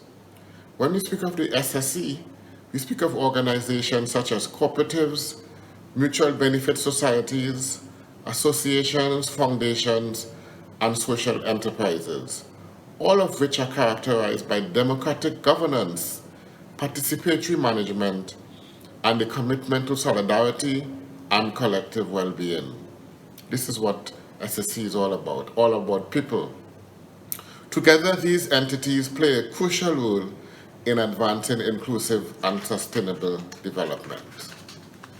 Let us recognize the challenges and potential in Asia. Across Asia and the Pacific, while economic growth has lifted millions out of poverty, significant challenges remain. Many communities continue to grapple with inequalities, informal employment, and a lack of decent work opportunities. The social and solidarity economy offers a promising pathway to address these issues by creating jobs, promoting access to social protection, and empowering marginalized groups and communities. While the term social and solidarity economy is relatively new in Asia and the Pacific, the principles of solidarity, reciprocity, and mutuality are deeply rooted in the region's diverse cultures and traditions. For example, in the Philippines, these values are rooted in traditions like bayanihan, a practice that signifies solidarity and shared responsibilities within communities. The International Labour Organization is proud to be a partner in advancing the SSC at the global, regional, and national levels. Following the International Labour Conference resolution in 2022 and the UN General Assembly's resolution in 2023, the ILO has intensified efforts to integrate the SSC into global policy frameworks, ensuring that this sector's contributions are recognized and supported.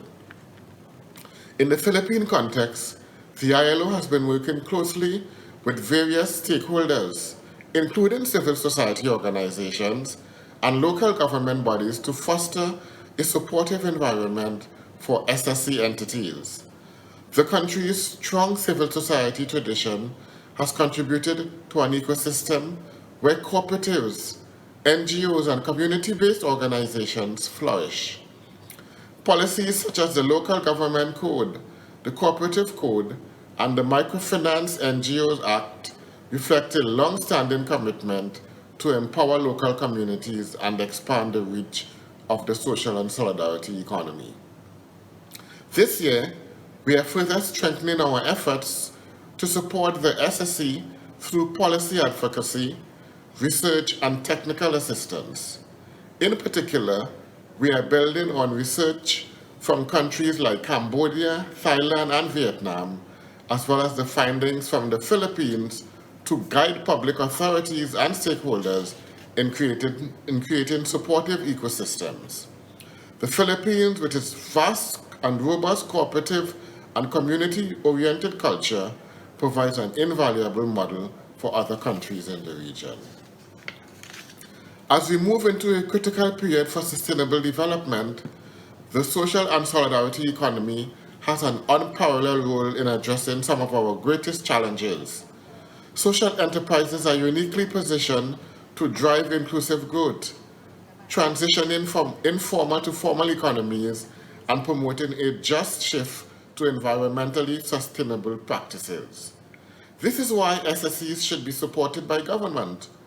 The goals of SSC align well with the role of government in poverty reduction, growth, and community support. The Philippine Social Enterprise Roadmap shows us how a coordinated, multi-sectoral approach can maximize the impact of the social and solidarity economy. By supporting cooperatives, SMEs, and other community-led initiatives, the roadmap has empowered local communities across the country, especially in regions such as Quiznos City and Bangsamoro Autonomous Region in Muslim Mindanao. These initiatives not only provide economic opportunities, but also foster inclusive, aligning directly with the Sustainable Development Goals.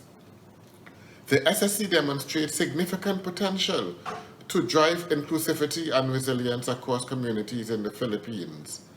Engaging youth in SSC initiatives is crucial for fostering innovation, ensuring continuity, and addressing emerging social and economic challenges. By equipping young people with entrepreneurial skills and a commitment to social impact, we can empower the next generation to contribute actively to sustainable development. The ILO supports these efforts through various capacity building tools designed to enhance the capabilities of social enterprises and cooperatives. These tools focus on improving organizational governance, financial management, and access to social protection, helping social and solidarity entities expand their reach and impact in local communities. Ladies and gentlemen, today's discussions will explore actionable strategies and partnerships to further elevate the Philippine Social Enterprise Roadmap. By aligning our efforts across ASEAN, we can set ambitious targets for 2025 and beyond.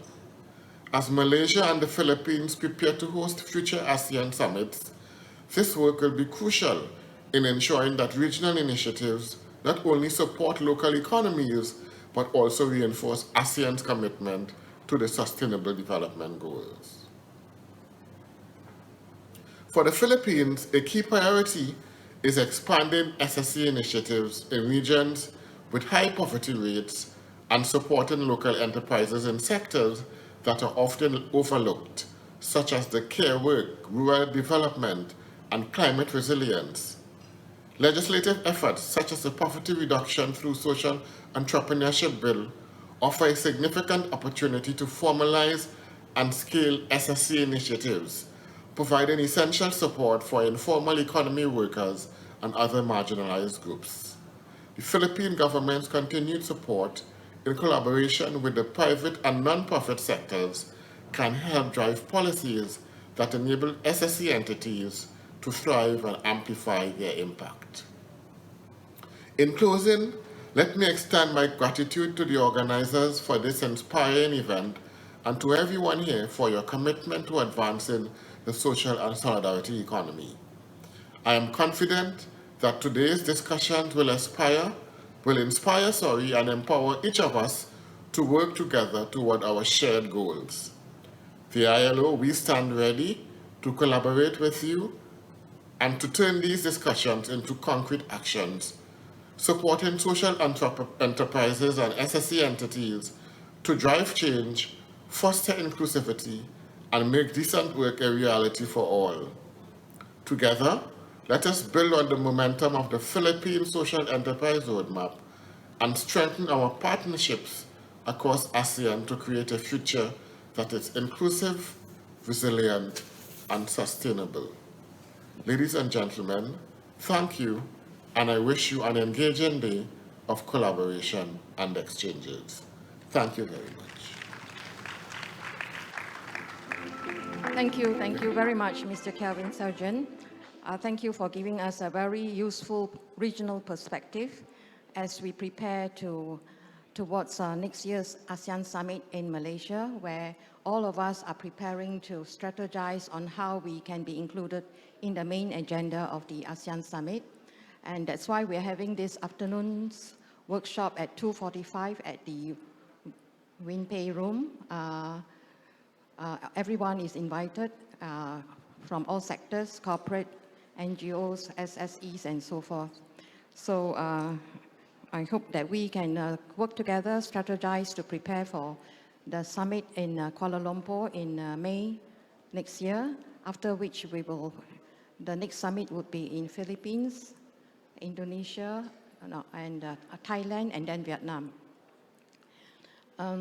Coming back to the APPGM, I would like to highlight that the All Parties Parliamentary Group is a bipartisan group, which means it's open to all members of parliament, whether they are from government coalitions or from opposition or from independent MPs. So as long as become members, they avail of the funds to implement, to localize SDGs in their constituencies. And this is very important as it leads to stability, sustainability, and also success in the implementation of programs and projects in their constituencies. And this is very well borne out when in the 3 years, 2020 to 2022, when we had a change in government and with a change of 4 prime ministers, we still continue to grow and strengthen without any disruption in our operations because it is bipartisan. And in the 4 years that we have been formed, we are now operating in 115 constituencies out of the 222 constituencies. And we hope to cover the balance of the constituencies in the next few years, at least before the ending of the SDGs in 2030. And we are already on the ground, we are having more than 1,000 projects, and many of these are income generating, skills training, and so forth. And so they fit very well into the SSE model.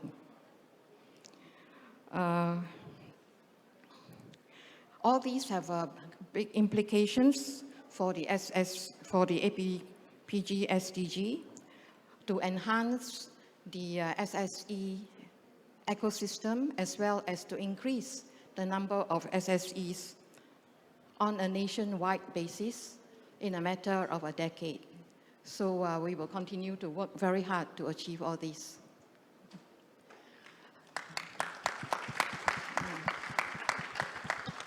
Do we have any questions? I think we're okay. Yeah. All right. We're okay.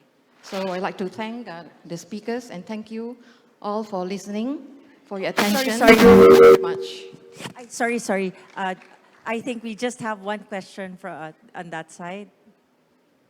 Do we have a microphone on that side, please?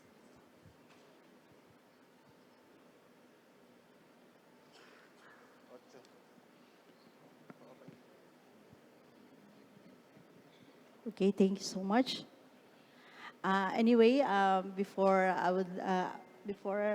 I give this a short message from Malaysian government, I would like first to introduce myself. I am Dr. Hayat M. Pilas, a Chief of Cooperative Development Division of the Cooperative and Social Enterprise Authority of the Bangsamoro Autonomous Region in Muslim Mindanao. And as I saw your presentation, so I think this is one of the model of the BARM government to form this parliamentary form of government in our region. And I saw because last week we have been there in Malaysia, and I would grab this opportunity to say thank you, and we are grateful for the Malaysian government for that sponsorship of the your government for us, for the cooperative leaders, of course through the Institute Cooperasi Malaysia for conducting the cooperative leaders training for the cooperative leaders in the BARM region. So together with us are the cooperative leaders, selected cooperatives leaders who are operating in the agricultural base, and very much thankful because we gave an opportunity to show or to have the best practices of the Malaysians in line of the cooperative development and of course the social enterprise development. So with those best practices and experience that we have in Malaysia, so we think that our cooperative leaders now strengthen their operation and to become a social enterprise. And we heard also that your invitation for the next year, hopefully that we can also be a part of this activity so that again, we can also show your very much practices and very hospitable and generous in terms of your different programs in support to the cooperatives and social enterprise, inshallah. Thank you so much. Thank you. Thank you, Doctor. Thank you. Thank you so much do we have any more questions?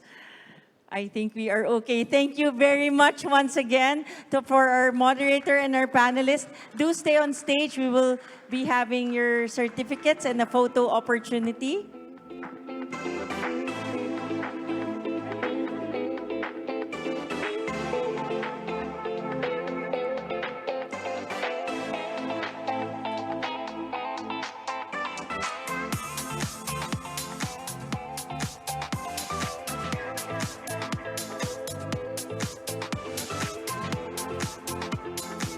Okay.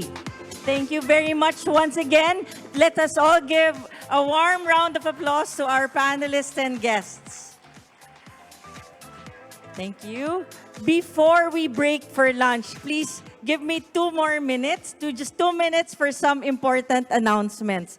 Number 1, please do visit the Facebook page of the Social Solidarity Economy PH created by the QC Peso. Number 2, the MESEDEV 6 program. I think they will be posting the QR code on your screen, but do visit their booth on the left side. Number 3, if you want to join the Philippine SE Roadmap, please go to the registration table. And last but not least, during this lunch, not during this lunch, but at between 2 p.m. to 3 p.m. this afternoon, there will be an earthquake drill here in Seda. During this drill, a general alarm will be activated and you'll hear a voice announcement through the hotel's public address systems. Elevators will automatically descend to the ground floor and remain stationary for about 10 minutes. For everyone in the foyer area, please remember to duck, cover, and hold during this time. However, rest assured, the drill will not interfere with the flow of our conference. We kindly ask your understanding and request that everyone remain calm and follow these instructions during the drill period. Thank you very much for your attention. Okay, buffet lunch is now served outside. For tables 10 and 11, your lunch will be served on your table. Thank you very much, everyone. We will be back at 1:30 p.m. 1:30 p.m. Thank you very much, everyone.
Our world is facing unprecedented social, economic, and environmental challenges.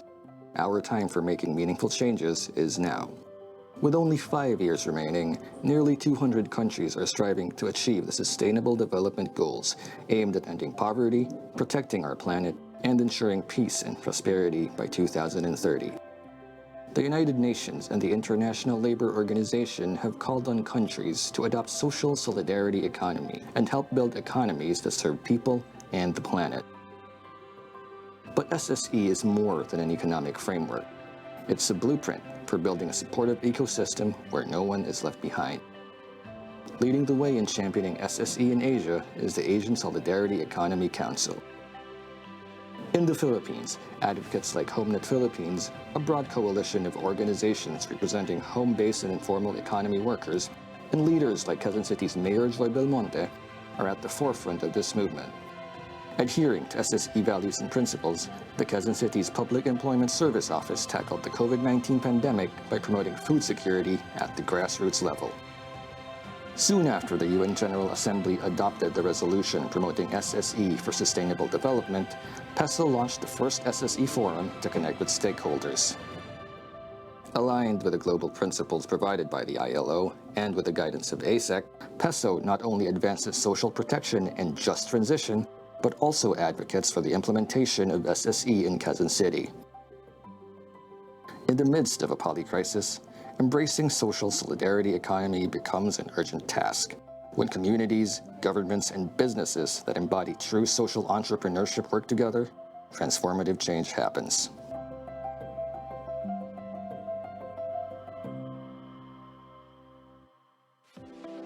I belong to the subsector of cooperative.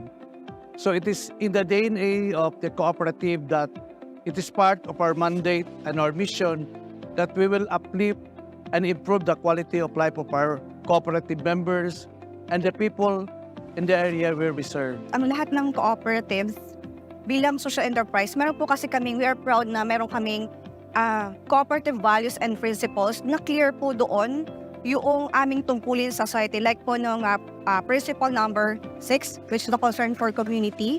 Ibig sabihin, dapat po lahat ng lahat ng cooperatives ay mayroong service for the community. And ito po yung hindi lang doon sa dividends or profit na kinikita ng bawat members, kung hindi talaga dapat ibinabalik lahat ng merong portion po doon na dapat ibinabalik sa community yung service na ito, through service, community service.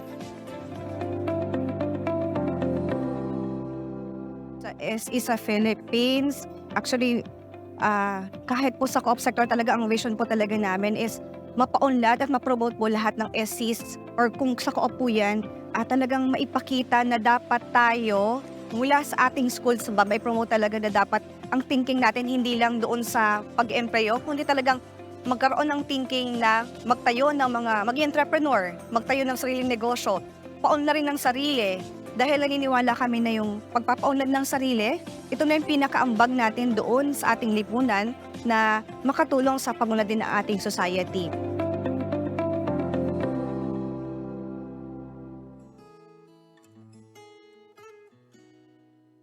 Nakilala po namin si Miss Willie kasi po nag-ikot po siya doon sa amin doon na kailangan po yung basura na i-segregate. Na isasaayos, yung pong nabubulok at di nabubulok. At yung pong pwedeng nating gawing hanap buhay habang nasa bahay lang. Our core mission is to transform a community in finding creative, innovative ways to upcycle these plastic waste while providing livelihood. So, transforming these plastic waste to home furnishing and other home decors.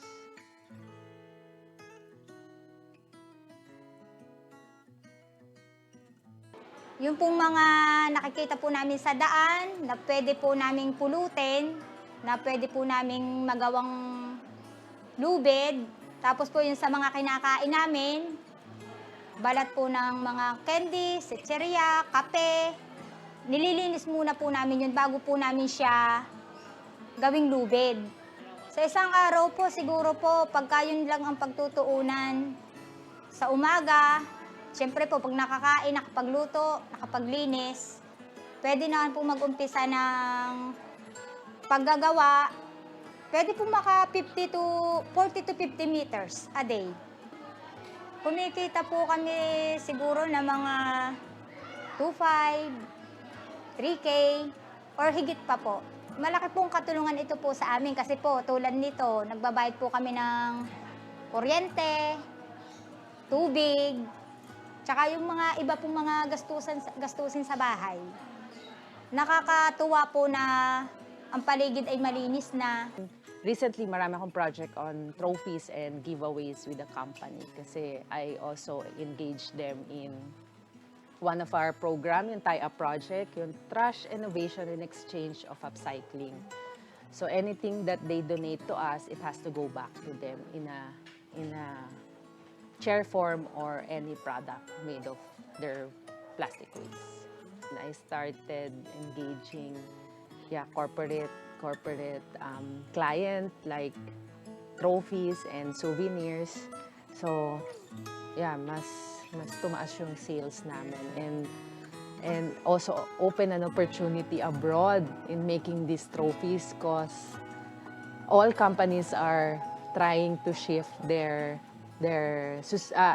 trying to have sustainability efforts. So I have another program, the social partnership, so I can replicate my project in other communities aside from the Taal community.